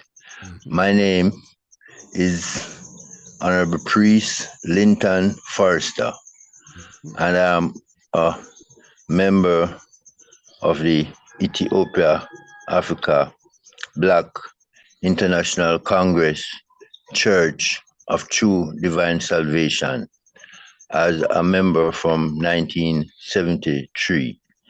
Give thanks and a royal guard of the Congress, my Lord. Give Thank thanks to you. the family. Thank you so much. That's you have many titles there. I note Oh, many my Lord, titles. natural. Yeah. uh, Yes, yes. and you manage them very well, if I may say so. You manage them Thank very you, well. my Thank Lord. you. Thank you. Can I also now just move to Russ Paulos? Can you hear us, Russ Paulos? I can hear you loud and clear, my friend. Perfect. Perfect. Perfect. Can I ask you? Rossington, Can I ask you also? We get into that later on. Can I ask you, please, just to introduce yourself, say your name as and the you've been, organization from which you represent? Mhm. Go ahead. Just say your name and the organization you represent, Raspolis. title you was given today by the Oh, Tony Amai. I follow the Ethiopian Orthodox Theodo faith, mhm. but I'm also chairman of the Ethiopian World Okay. You are chairman of the Ethiopian World Federation, Federation, Charter right? 40. Hmm. Hmm. You're speaking very low. Can I ask you just to speak up just for the audience?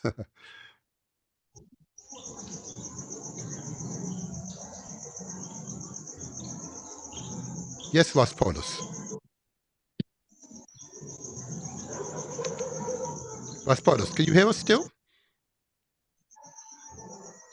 Yes, I can hear you. I was temporarily disconnected. Ah, right. Okay. Can you hear me? We can now. Can you Yes, yes, please. Can you hear me? We can. Just give us You can, yes. the organization that you belong to, Raspolos. Well, as I was saying, I follow the Ethiopian Orthodox Tewahedo faith, the same faith of His Majesty, which he declared his greatest accomplishment, which he restored to Ethiopia. I'm also the chairman of the Ethiopian World Federation Charter 43, 6th region.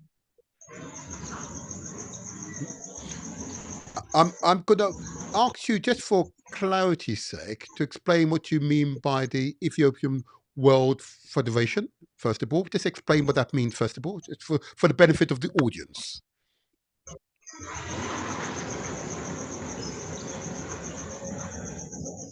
Raspados? When we speak of the Ethiopian, can you hear me? Yes, we can. Yes, the Ethiopian World Federation is what was sent by His Imperial Majesty as his emissary government, as it relates to our people that were in shackled slavery by the European sovereign rulers. So the Ethiopian World Federation was sent and established on the I think we're having some difficulty with Raspados. 25th of August 1930, returning of our Ethiopian family and the African family that were taken into shackled slavery. Did you hear that? Yes, we heard. My Lord. We heard most of it. We heard most of it, but it is well. It's well, and thank you for that clarification. Thank you for the clarification. Can I move back to you, Priest Forrester, and thank you for introducing yourself. Yes, thank you. I'm going to ask my first question to you, and this will help many in the audience. My Lord. A question that put to me quite often: is Rastafari a religion, or is it a way of life? It's a way of life. Oh, explain, please. A way of life, because we have our founder, our leader, our president, our God, our king, and we have, the 6-day work, which is the way of life. 6 days shall thou labor and do all thy work. And the 7th day is the day of rest, the Sabbath of rest. So that's what it's meant by the way of life. We work with that 6th day and rest on the 7th day. And that's the way of life for all nation, my Lord.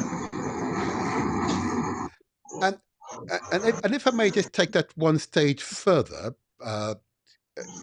what you described is the experience of one who is Rastafari. But what would make Rastafari, a person who's a follower of Rastafari, distinctive in their way of life? What would that mean? What would be distinctive about someone who's of Rastafari, that way of life? What is distinctive about it? What is distinctive about that way of life is Numbers 6. We go to the Bible. Okay. Numbers 6, it instructs you about the way you should live, like the food you should eat, the word you should speak, the place you should go, and so on, my Lord. Okay. I'm still going to ask you, what does that mean? That's for the for those who are not familiar with the Bible. Okay, for those who are not familiar with the Bible, meaning they don't read that chapter. Okay. But you got to go to that chapter and you see it show you a way to put away the comb, the scissors, you know, that's the way of life, you know, to identify everyone with the creator, you know. Say make us of his own image and likeness. So that image of the dreadlocks is the way of life, my lord, and I family. understand. Yes, I understand. I may probe a little further later on, but before I My lord. do it is well. But before I do that, and I will come back to you, Russ Polis, in a moment. I just want to just clarify. In my research, I see that there are 3 primary mentions of Rastafari: Nyabingi, Baba Ashanti, and 12 tribes.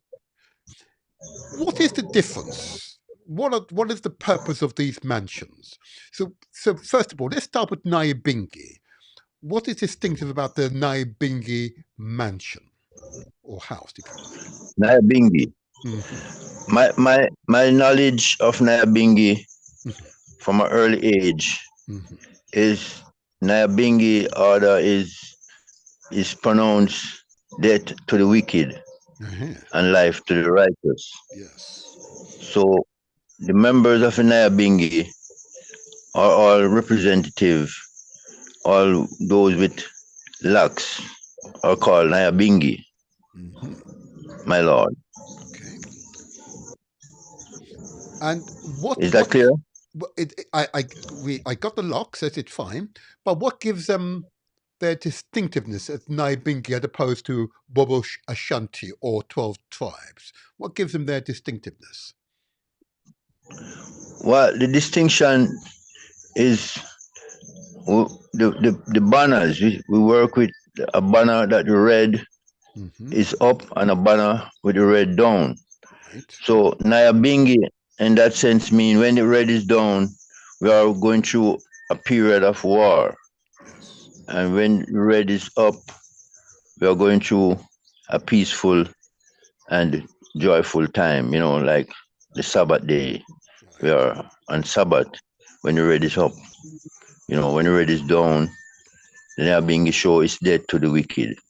Okay. So the 12 tribe, they support that part of the tradition, and the Nyabingi, the Nyabingi, they support the turn down red at that stage. Am I clear enough, my lord? It is getting clearer, but it's okay. So can you also then give us a distinction for the Bobo Ashanti? What is distinctive about that particular mansion, as we refer to them? That particular mansion, the Bobo Shanti, our king has given us a constitution and a principle that would govern the church. Okay.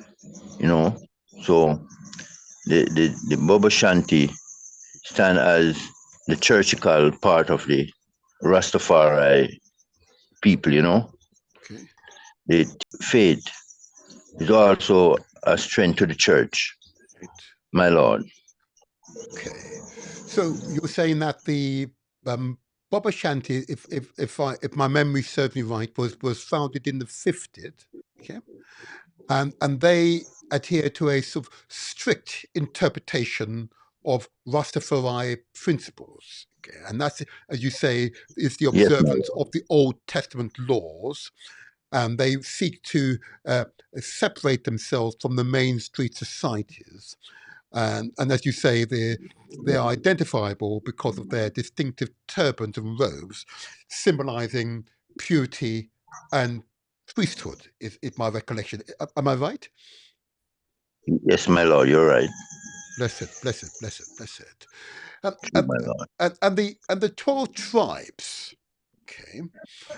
I said 12 tribes, but I understand the correct title is the 12 tribes of Israel mentioned. Okay. Tell us about that particular mansion, which is quite interesting in some ways. My knowledge of the 12 tribe the 12 tribe, they talk about the 12 son, and they would tell you that if you're born January, you're subjected to a particular lifestyle, and if you're born December, you're subjected to a particular lifestyle. All right. Okay. So that's all we know of a 12 tribe.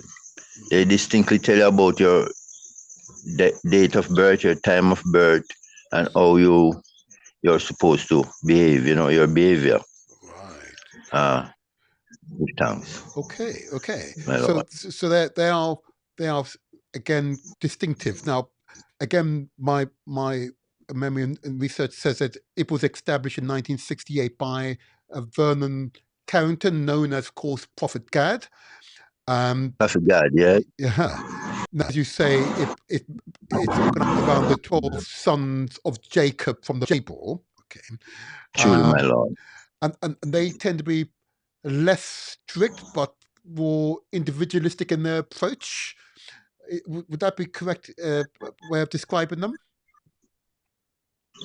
Yes, my priest. Yes, my king. You're okay on that. And yeah, please go ahead. Yes.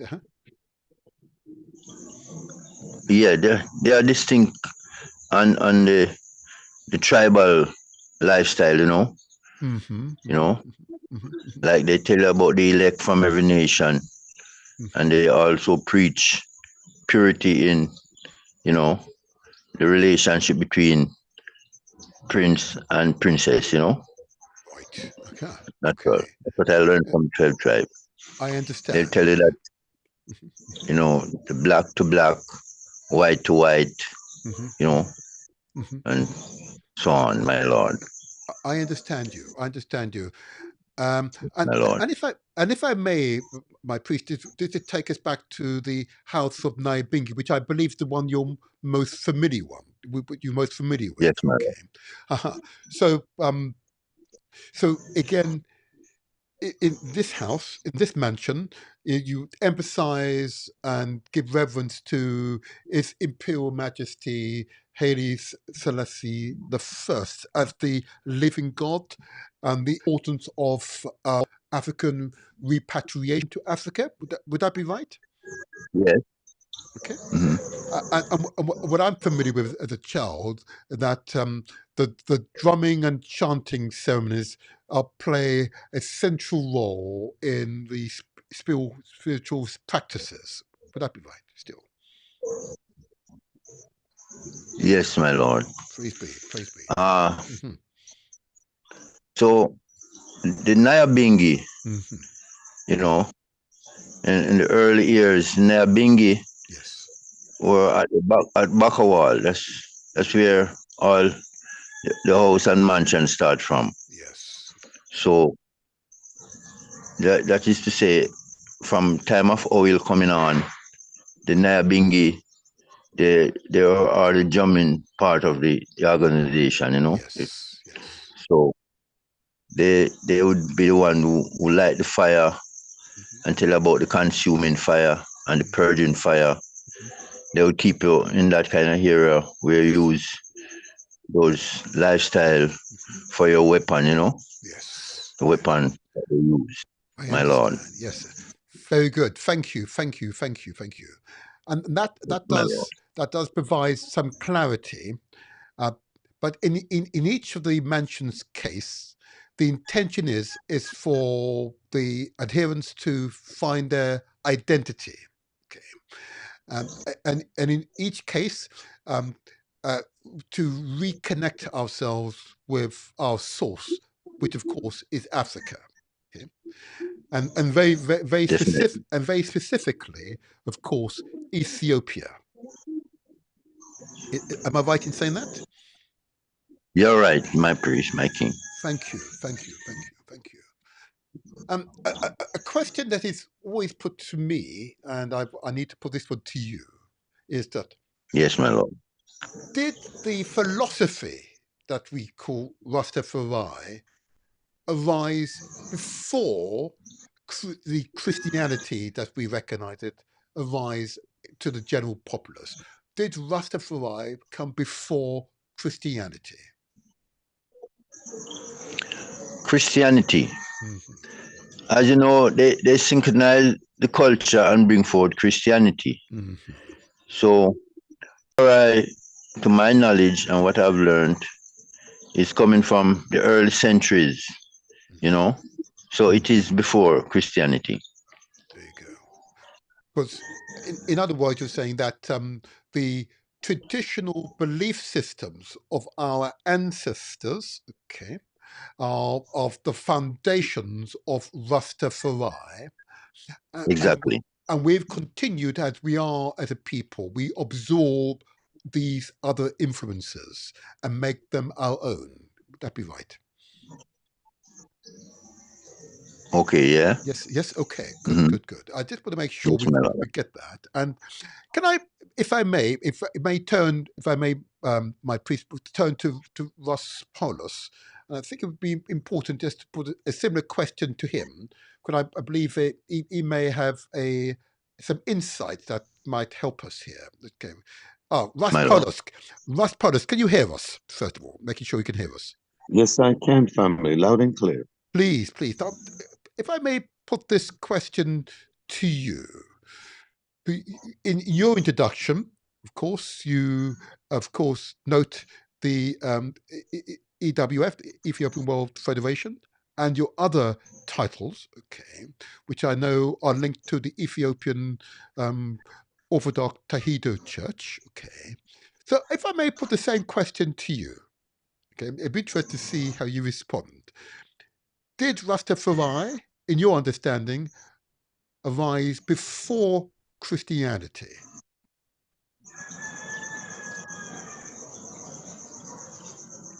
Ross Paulus. Oh, we can't hear you. Oh, please say again. We're losing your connection. Rise before Christianity. Can you hear me? Oh, that's better. Can yes. You hear me? We can now. Just say again, please. Just repeat what you just said.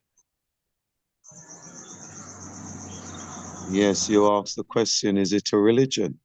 No. My question Rastafari is a way of life. Yes. My question was, did Rastafari arise before Christianity?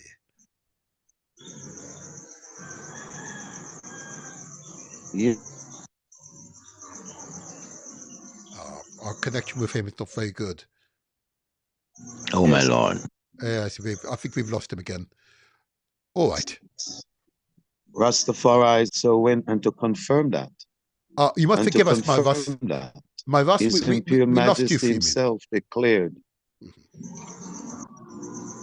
Sorry, we lost you for we lost you for nearly 30 seconds. Yes, you're back now.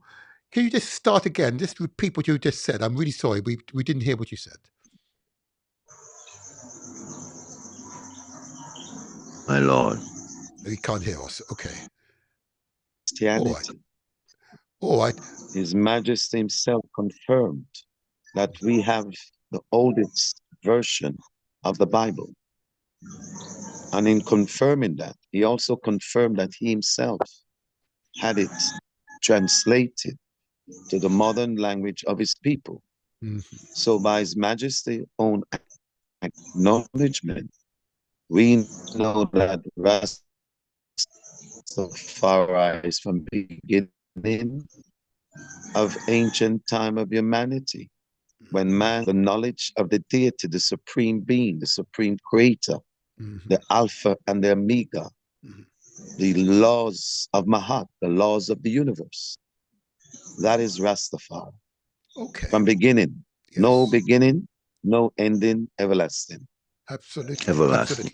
Absolutely. And of course, is Imperial Majesty, of course, belong to a lineage, okay, which is amongst the oldest continuous monarchs in the world, okay, going back thousands of years. So clearly, it must have been before Christianity. So Christianity. Yes, absolutely. Thank you. My Lord. Thank you. This is good. A further question, which I just want to pick up on. I recognize in the formation and the modern articulation of Rastafari, I recognize great Africans such as Edward Wilmot Blyden, His Excellency Marcus Garvey, Kwame Nkrumah, Thomas Sankara, and of course, the current president of Burkina Faso, Ibrahim Traore, as being people who, of course, either consciously or unconsciously, but always consciously, are adherents to Rastafari in upholding fundamentals and, of course, Pan-Africanist fundamentals. Am I correct in that interpretation that Edward Wilmot Blyden, Marcus Garvey, of course, His Imperial Majesty Haile Selassie I, Kwame Nkrumah, Thomas Sankara, and President Ibrahim Traore are, of course, an excellent example of Rastafari and indeed Pan-Africanism, which of course have direct parallels. Would I be correct in that interpretation? If I can put this question to Priest Forrester. My Lord. Yes, sir. Okay. As I said, Martin Luther King and Marcus Garvey. Marcus Garvey, yes. Yes. They are the forerunners. You know, they came in the time when our nation, our people need proper guidance, proper direction, you know. Yes. And they stand out as Pan-Africanists to show the way of repatriation and recognition, you know. So we understand that these are forerunners, especially Mr. Garvey. Yes. You know, he stand out above them all to point our people back to their original way of life and the place where they all have their inheritance. So we thank them all, my Lord. Thank you. Thank you. My priest, if I may ask you this question, and forgive me if I'm being a little direct. His Excellency Marcus Garvey, Jamaica's first national hero, and clearly a remarkable human being, the founder of UNIA, with more than 4 million people, organized at a time when we didn't have social media, didn't have all these facilities. Okay, but was he a Rasta, or was he a Pan-Africanist? Why would we place him in the pantheons of great Africans? My Lord. Yes, sir. The knowledge show, because you know, is wisdom, knowledge, understanding. So the knowledge shows that Marcus Garvey, as a black man, is a Rasta man. Okay. You know, but in the early stage of his movement, he had to prune his locks, you know, to meet with the heads of other governments so that he could put forward our plea, our reason for, you know, carrying our locks, you know. So my knowledge showed me that he, as a forerunner, he pruned his locks to meet all these heads of government, my Lord. I understand. In other words, he was in a hostile environment and he adjusted. I understand. The challenge I receive also, my priest, is the same for His Imperial Majesty, His Excellency Haile Selassie as well. He never grew locks. He never grew locks either, did he? Okay.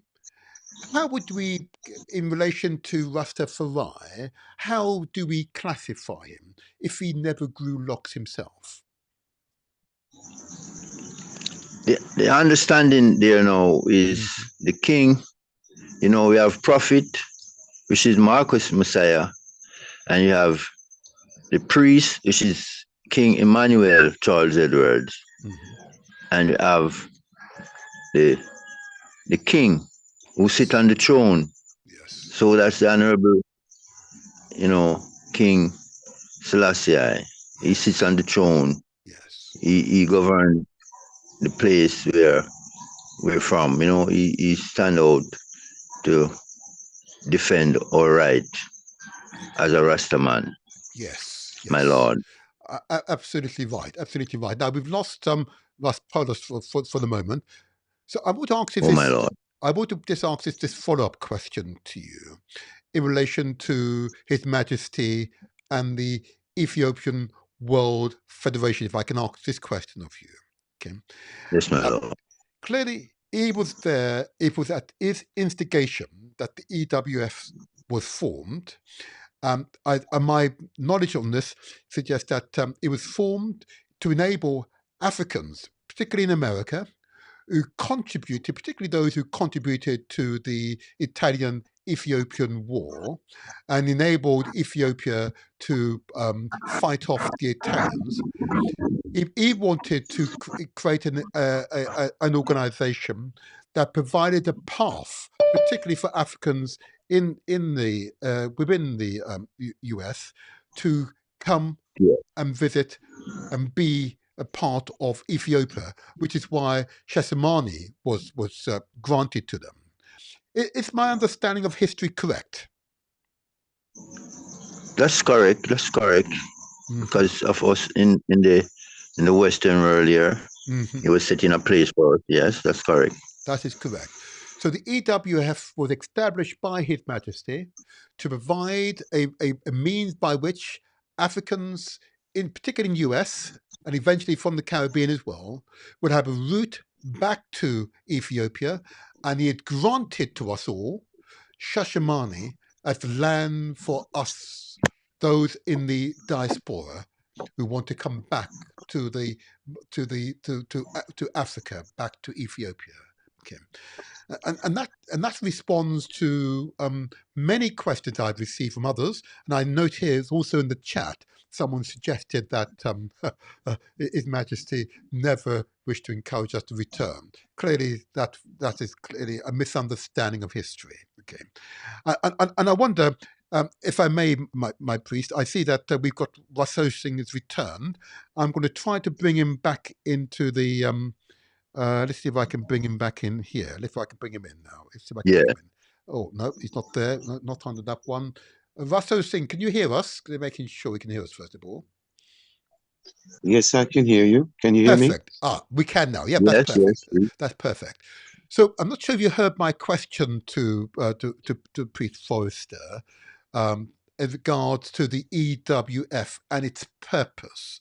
I recited my understanding of history, that it was inspired by His Majesty, that is Haile Selassie I, to encourage African Americans, particularly those who assisted and supported Ethiopia to fight off the Italians. So the Italian-Ethiopian War, Ethiopia was able to successfully fight them off, and therefore they were there in the defense of Ethiopia.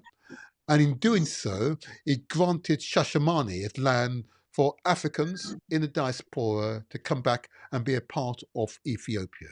That understanding, according to Priest Forrester, is correct understanding of history. Do you agree? Agree. Yes, I will even go further. Please go ahead. Yes, please go ahead. Yes, please. From the time of the Civil War, from the time of enslaving, the Abyssinians have been fully involved in negotiation for the return of our people to the African continent.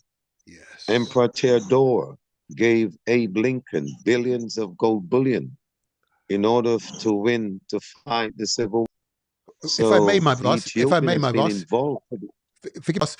You mentioned Emperor Theodore. Can you take explain who Emperor Theodore is, just for the benefit of my audience? I know who Emperor Theodore is, but I suspect many will not. So please help. If you go back to the period, if you go back to the period of the American Civil War, Oh, yes. You will find that Emperor Theodora was the emperor of Ethiopia, and in so he granted Mr. Lincoln billions of gold bullion Oh, wow. in order to cover all was necessary for them to win the war.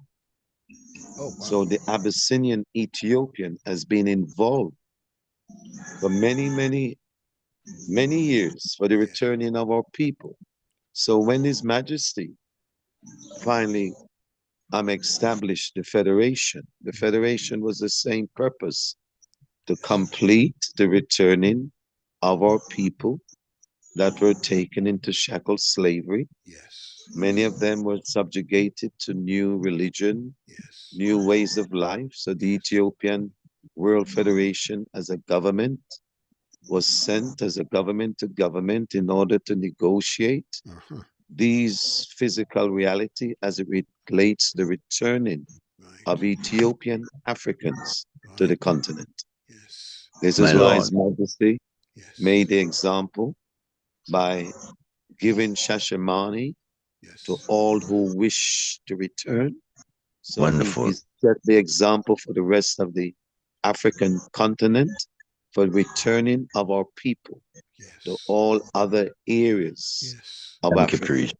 So His Majesty himself embodied the physical, what we call to return back to our land. Yes. You have reparation, Yes. we have repatriation, Yes. the rights to return to the land that we were taken Wow. by the European forcibly Yes. to the Caribbean and the rest of the Western Hemisphere. Wow. So Perfect. this is what it's for. Now, if I may, Ross, because I know for many who are listening to this podcast, that will be a revelation.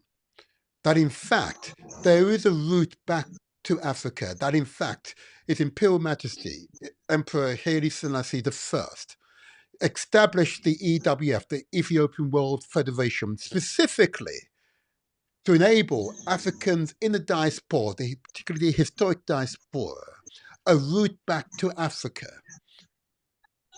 And I'm assuring you there are tens of millions, possibly hundreds of millions, who are unaware of that information. Okay. The obvious question, I'm going to ask you is how do they contact the EWF? How can they arrange for their exodus from the country from which they've been in for too many generations? How can we effect that process? What would be your recommendation to them? My Lord. Yes, Russ Polis. Yeah. Oh, can you hear us? Oh, can you hear us? I don't think you can hear Yeah. us. Could you repeat that question, I'm my sorry, friend? Could yes. you repeat that I, question? I will. There are hundreds of millions of Africans who are unaware, Hundreds of millions. Yeah. who are unaware that Shatamani exists. They were unaware that His Imperial Majesty Emperor Haile Selassie had established the EWF to facilitate the return of Africans back to Africa, in this case to Ethiopia. And land has been given to us that we can go to Shatamani and claim our rights. Oh, I think we may have lost him again. I think we've lost him again. I'm sorry. Yeah. Oh. My priest, yes, you go ahead, my priest. You respond to that, but it's an important one, isn't No, it? I'm still here. I'm still here. Oh, did you hear my Okay, go ahead, question? priest. Listen. Yep. How? Yes, How I we did going to hear the pass it on question. word to them? Oh, what about my priest? I think Russ is able to hear us. Yes. Yes. Did you hear me? Can you hear me? No, we didn't hear. Yes. Your Yes, connection's go not ahead. very Go good. ahead. Yes. Yes, can you hear me? Yes, we can now. My Go Lord. ahead.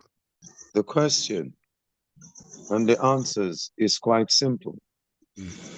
The Federation was sent for the Black peoples of the world in order to effect unity, solidarity, liberty, freedom, and self-determination. Mm-hmm. Yes. our connection with him is not very good. to secure justice. Okay. And men. Right.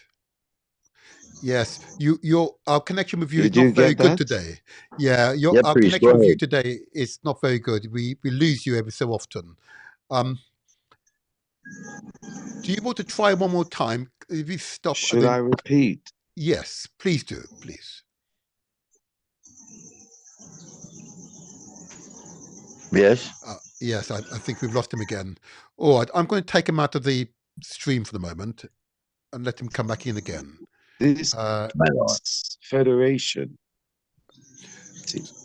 Sorry, my Ross, we keep losing you. We keep losing you, I'm sorry to say. Connection is quite bad this evening. Yes, I'm really sorry. So I'm going to take you out Can the you hear me? stream. Can you hear me now? Yes, can I ask you if you could leave the stream and then reconnect and see if that makes a difference? All right, thank you, thank you. Okay. If you would, thank you, My thank Lord. you. If I come back to you, my priest. Yes, my Lord. I'm not. I suspect you may not have the information that I want in relation to the Ethiopian World Federation. But I suspect it'll be relatively easy to identify officers of the EWF, the Ethiopian World Federation, if the audience use their search engines, and the officers of the EWF would become apparent. That would be correct. Yes, that would be correct. Yeah. Good. Okay. Okay. Or we can reach the masses of people and let them know about the EWF. Please, yes.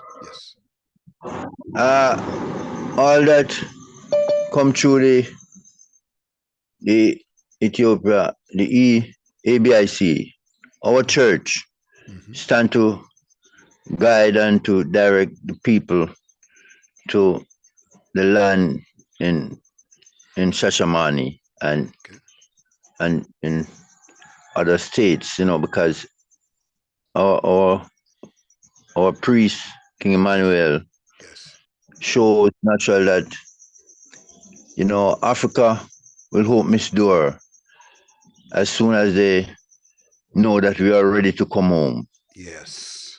So the people would have a link with the EABIC, and the ABIC will keep them informed on the EWF. But the EWF has a headquarters also, and a chairman, I think a president too. So it's for Priest Oshing to give us that link, Okay. My Lord. Thank you. I see he's now returned.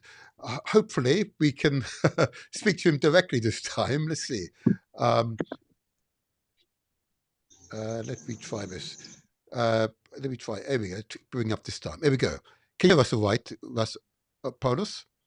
Loud and clear. I can hear you. That's Unfortunately, better. Okay, good. Connection is a bit bad. Yes. Are you able to give us an email address for the EWF?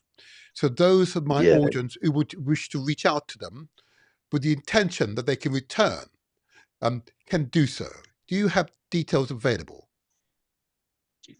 At this present time, Councillor, the International Executive Body does exist. But as you are aware, we are now defining the 6th region of the Federation. This 6th region will focus entirely on the CARICOM region and also the other 3 regions that represent the... Yes, his connection is not very good today. Yes, okay. Raspados, forgive me, Raspados. Forgive me, Raspados. Your connection is not at all good. Our problem is that we keep losing you. So what I'm going to suggest is that we take you out of the stream for now, okay? Because we are having difficulty hearing you, and let me, on this occasion, to continue the interview with Priest Forrester. We only have a few minutes remaining. But Oh, my Lord. we will record a separate piece with yourself, and the final edited version will receive your responses to these questions separately.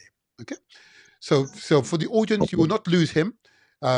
We will re-edit this live transmission, and we will have it out in the next 24, 48 hours, and we'll have a good connection with Russ Polis. But Russ Polis, for now, I'm going to take you out of the live stream. Okay, all right? But thank you for being with us, though. Thank you for being with us. Thank you. Thank you. Thank you. Okay. My Lord. Now, please, Forrester, thank you for your diligence, and we're so pleased. Let me put you back on the screen now. We're so pleased. Welcome, my king. Thank you that you've been able to stay with us. Okay. Now, my Lord, my next question, and this is really important. You've outlined the purpose of Rastafari and its intent. Okay, you've been able to explain to us the way of life of a Rasta. It's really a consciousness of a Rasta. Okay, you've also summarized for us the 3 primary mansions: the Naibingi, the Bobo Ashanti, and the 12 tribes.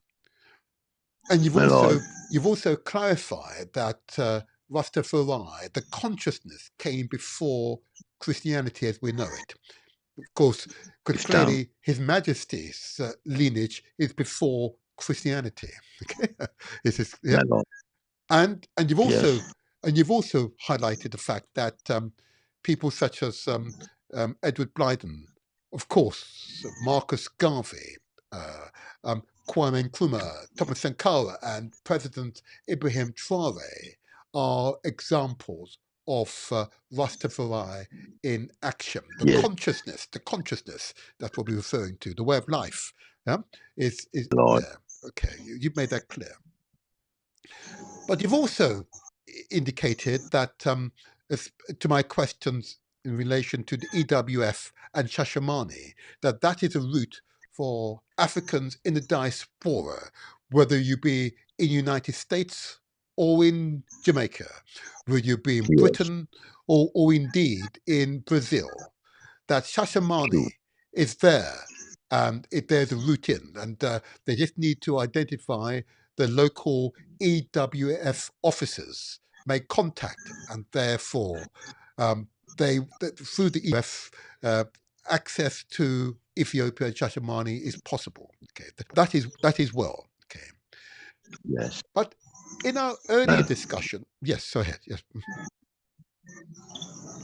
Yes. So in our earlier discussion, you also spoke about myself, and I have a very anglicized name.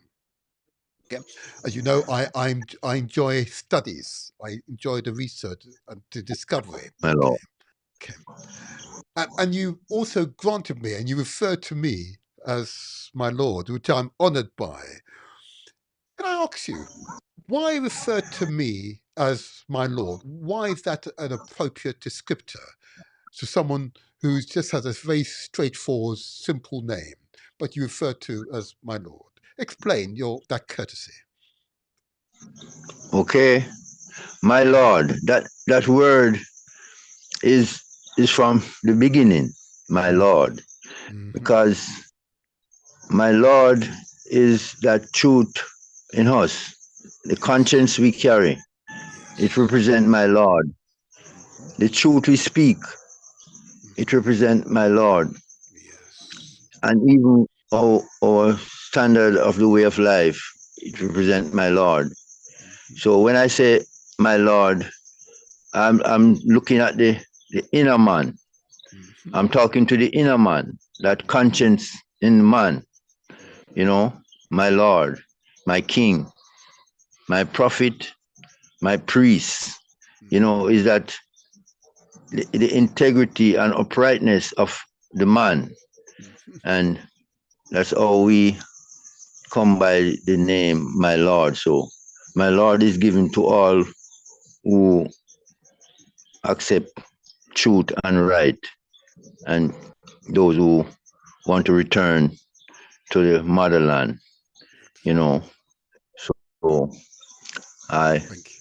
I learned that from my priest, you know, to bless each other, Yes. not with a handshake, but with a heart shake. So we Yes. shake the heart of man when we say, "My Lord, Right. my Lord." Well said. Give Well thanks. said. Praise Jah, Rastafari. Oh yes, absolutely, absolutely. Now, my My last Lord. question. My last question, and I can see by the messages I'm receiving on my phone. Where can my audience obtain information about yourselves? Reach out to you. Is there a website or an email address that you are able to share? There is a website, Mm-hmm. and um, the website is visible. But at this time, I'll just pass on the address, To you know, me, yes, that's fine, for the and I will yeah, share it. the, and that address is 10 Mile Bull Bay, St. Andrew, and it's 10 the miles. Yes. EABIC 10 Mile Bull Bay, St. Andrew. You get all the information if you try to link up that number, Okay. that So address. that's And the website this address. Yeah. number, Mm-hmm. I, I could use my number for the connection so we can link with the email address Okay. for this time, So my well, Lord. so what I will do in that case, My sir, number, no need to give it out on the air, boy. What I will do, in the re-edited version of this transmission, I'll include all those my details Lord. on the screen and in the comment section on the YouTube channel, so that those who wish to reach out to you, if they go to that section, they'll see that information. It is well, my priest, it is well, it is well. The fact that you've been so Well, open and clear with us is been a great help. It is a great help. Okay. thank you. Can I, if I, My, to close, what will be your final word to the people? What's your final word to the people? my final word to my family and Mm-hmm. friends Mm-hmm. and neighbors is to start to correct ourselves. Yes. As I said, the priest is here to make the crooked straight Yes. and to make the dirty clean and to make the have not to have, because we come for those who have no helper, Yes. those who have nothing. Yes. We the EABIC Church, Mm-hmm. through the founder and leader, the Honorable King Emmanuel Charles Edwards, Mm-hmm. we have provided place for people of this type, and we are ready to guide the nations.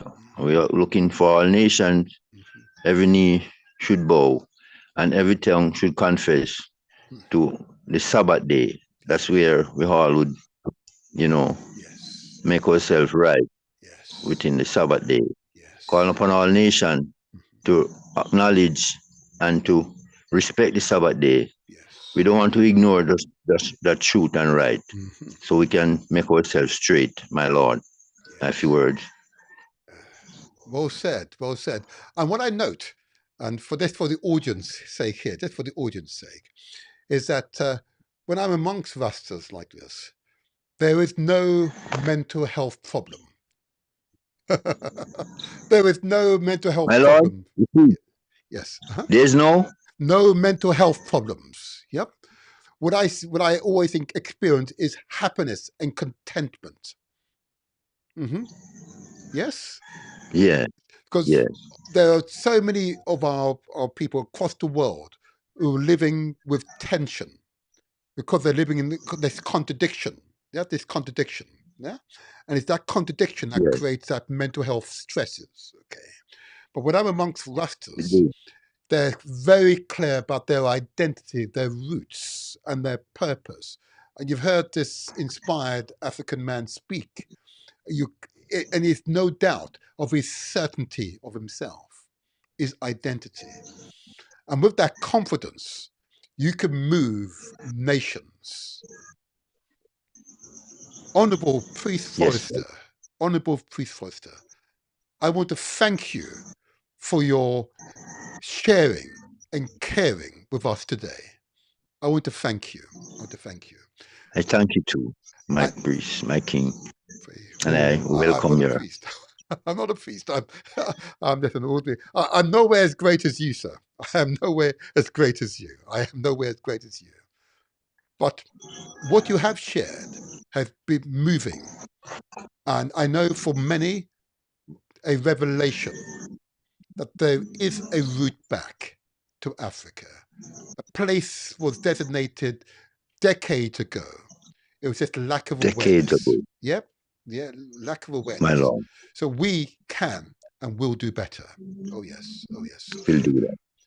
Thank you, my priest. Thank you for being my guest today. Welcome, my king. And we looking forward for... Yes. Yes, my Lord. Looking forward to start again. We will do it again. Thank you. Thank you so much. Good day. And we appreciate you because you are 6 hours behind us. So I know we can hear the cockerels speaking. Oh, my king. This is a good moment for our people. Yes. To understand that, it's just one way. Yes. One way. Yes. One aim, one destiny. Give thanks to the Honorable President. Finally, President Abraham, as Abraham, Isaac, and Jacob. And as the Bible says, when Shiloh come, so we see Honorable President Abraham Tari and Shiloh working with the Messiah, my Lord. Thank you for that. Those closing words, because President Ibrahim indeed Traore. I know we hear these words of encouragement. You're right. His work is divine work. Thank you, my brother. Shiloh. Thanks to Shiloh, my king. Liberty. You're welcome. Liberty. Thank you. Bye-bye. Bye-bye. Thank you. Wow. All the best. All the best. All the best. My Lord. Oh wow. There you go. There you are, my people. There you are. Let's get him to out of the stream. Thank you very much. Thank you. There you go. Oh, wow. Okay, we have some difficulties, but it was well. The key messages were received over and out. Okay, definitely received over and out. And I hope those of you who are unsure, there's a greater sense of certainty. As I said, this will be re-edited. We will go through the similar questions with Russ Paulus, who had technical difficulties, but we will go through these questions with him, and we'll knit his responses into the final edited version of this live stream. But it was clear from listening and hearing from the Honourable Priest Forrester of his inspiration. There's no mental health there. This is absolute clarity and certainty. And I say again, once you have that absolute clarity and certainty, that confidence, you can move mountains, you build nations, and it's the foundation of a future civilization. Okay, absolutely. So if you're unsure, the details will be included in the final edited version of this transmission. But I hope you found that to be at least part one of this dialogue. We just need to resolve the other issues, but this is part one. There'll be further parts to our action. We're a senior member of the Rastafari community, global community. It's an important community, one in which has been a source for inspiration for all of the African leaders that you could care to mention. And somewhere along the line, you will see Rastafari, Rastas amongst them. The most recent example of display was the march on the 30th of April in support of President Ibrahim Traore. the president of Burkina Faso. And what you saw in that march was Rastas at the head, the center, supporting President Ibrahim Traoré of Burkina Faso, because they understand, appreciate the importance of his presidency, the examples, the exemplar that he represents. In our next transmission, we'll give further information about a visit we're planning for Burkina Faso. And that visit will, most probably, with the right numbers, enable us all to meet with him directly. But right now, we need to plan.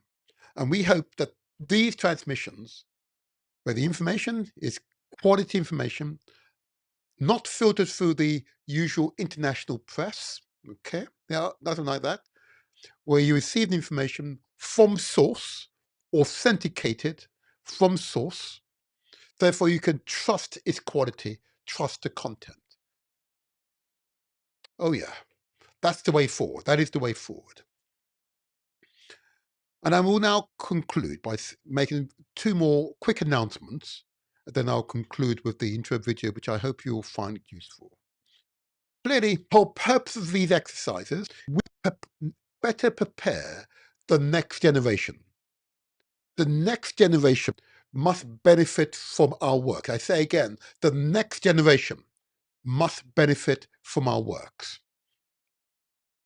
So if you manage currently a after-school project, a youth, a place for young people to enjoy and develop and collaborate amongst themselves, it could be purely leisure.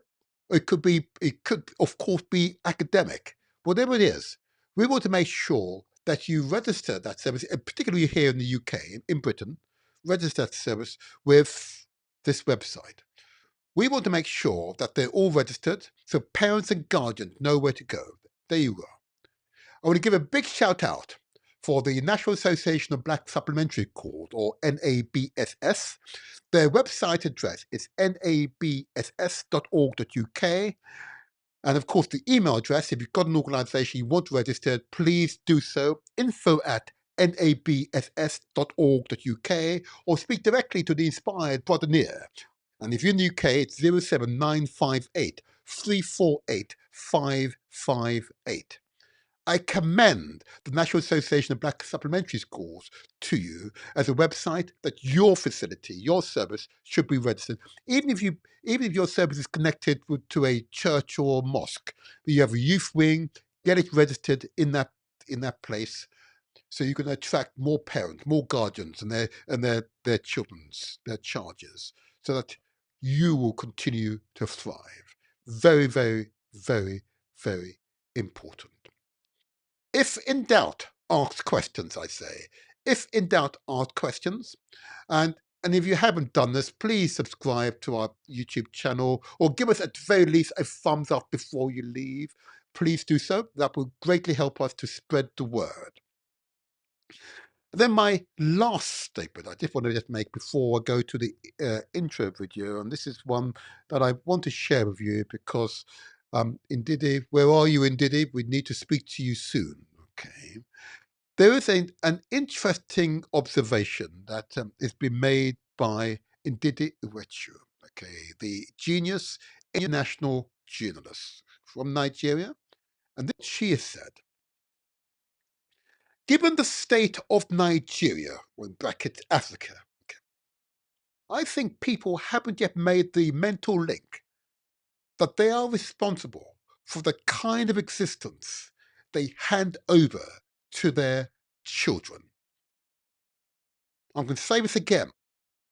Given the state of Nigeria, indeed Africa, I think people haven't yet made the mental link that they are responsible for the kind of existence they hand over to their children. It is in that philosophy that the Motivator Show operates.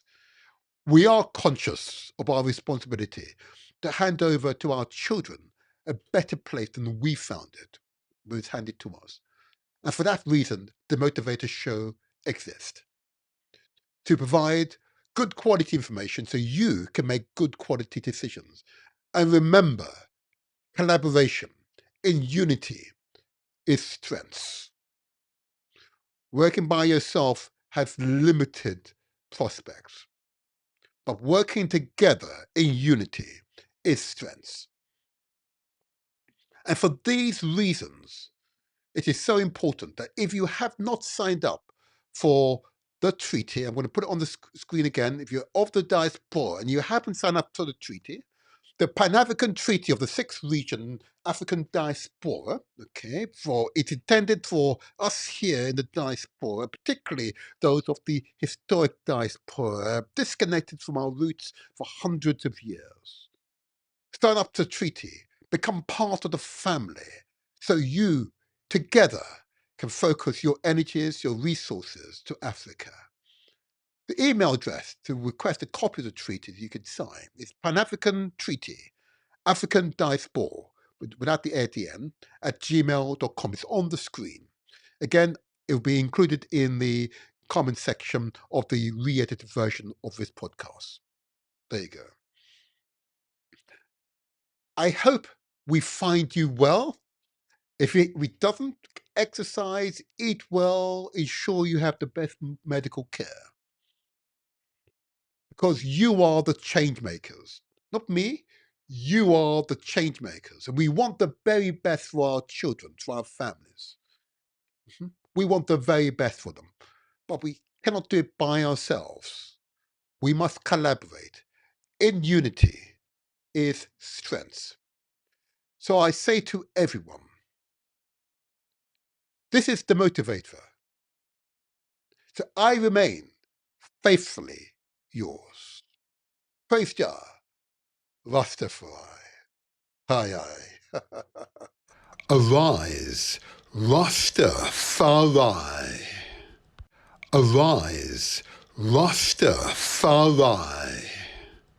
Arise, Rastafari. Arise, Rastafari. Arise, Rastafari.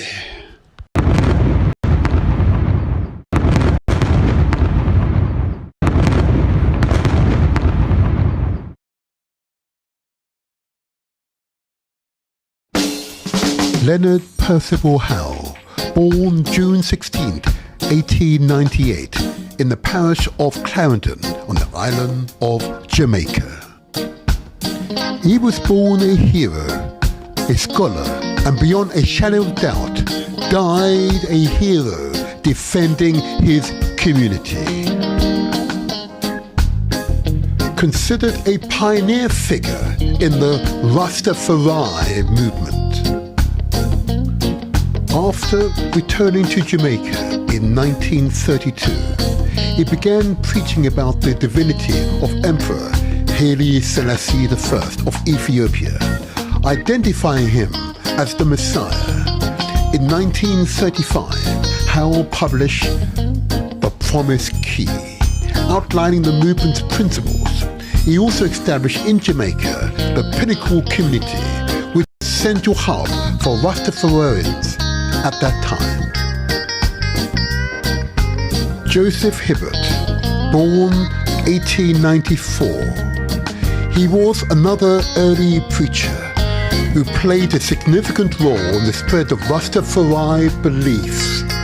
His teachings emphasized the divinity of His Imperial Majesty Haile Selassie I and the importance of our African heritage.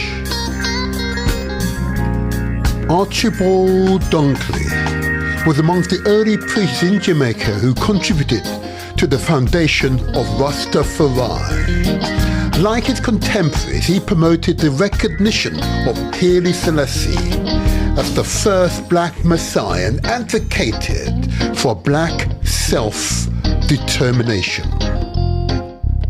Robert Hines was also instrumental in the early development of Rastafari. He, along with Howell, Hibbert and Dunkley, emphasized the significance of His Imperial Majesty Haile Selassie I's coronation and encouraged a return to praise Jah, Rastafari.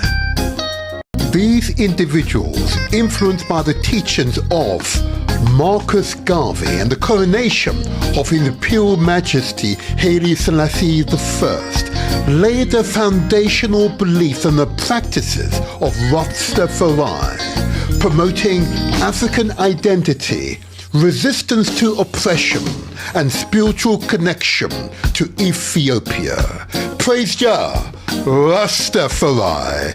Praise Jah, Rastafari. Praise Jah, Rastafari.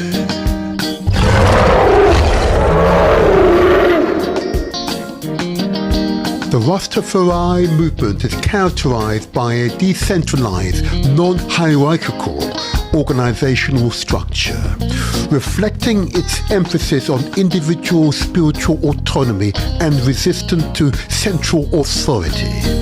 This approach is rooted in a deliberate effort to avoid replicating the hierarchical systems associated with Babylon, a term used by Rastas to describe oppressive societal structures.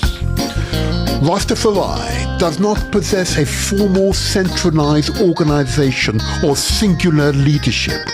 Instead, it comprises a network of individuals and groups known as houses or mansions. This reticulates or web-like structure allows for a diverse range of beliefs and practices within the movement, fostering a sense of community whilst preserving individual autonomy. The mansions of Rastafari. The three most prominent mansions include the House of Nyabingi, considered one of the oldest and most traditional Rastafari orders. The Nyabingi emphasized the worship of His Imperial Majesty Haile Selassie I as the living God and the importance of African repatriation. They are known for their drumming and chanting ceremonies, which plays a central role in their spiritual practice. The Mansion of Bobo Ashanti.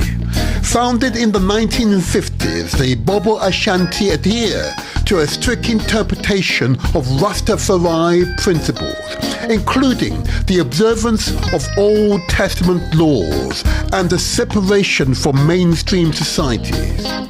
Members are identifiable by their distinctive turbans and robes, symbolizing purity and priesthood.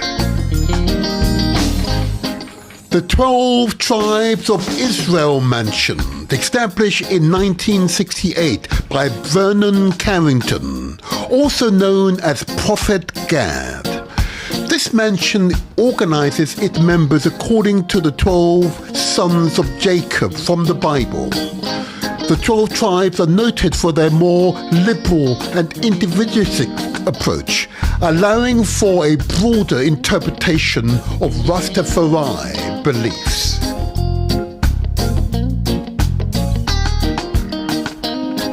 In 1948, His Imperial Majesty Emperor Haile Selassie I of Ethiopia allocated 500 acres of land in Shashamane to members of the Ethiopian World Federation.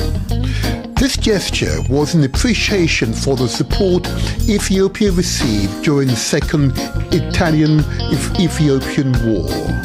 Initially, African Americans were the primary beneficiaries, but by the 1960s, Jamaicans, Rastafarians, began to settle in the area, viewing it as a fulfillment of their spiritual aspirations to return to Africa, often referred to as the Promised Land. For Rastas, Ethiopia, and particularly Shashamane, symbolizes a spiritual homeland. The settlement represents the realization of the Rasta belief in repatriation to Africa, aligning with their reverence for His Imperial Majesty Haile Selassie, whom they consider divine. Establishing a community in Shashamane allows for Rastas to live in accordance with their spiritual and cultural values, fostering a sense of belonging and fulfillment. Praise Jah, Rastafari.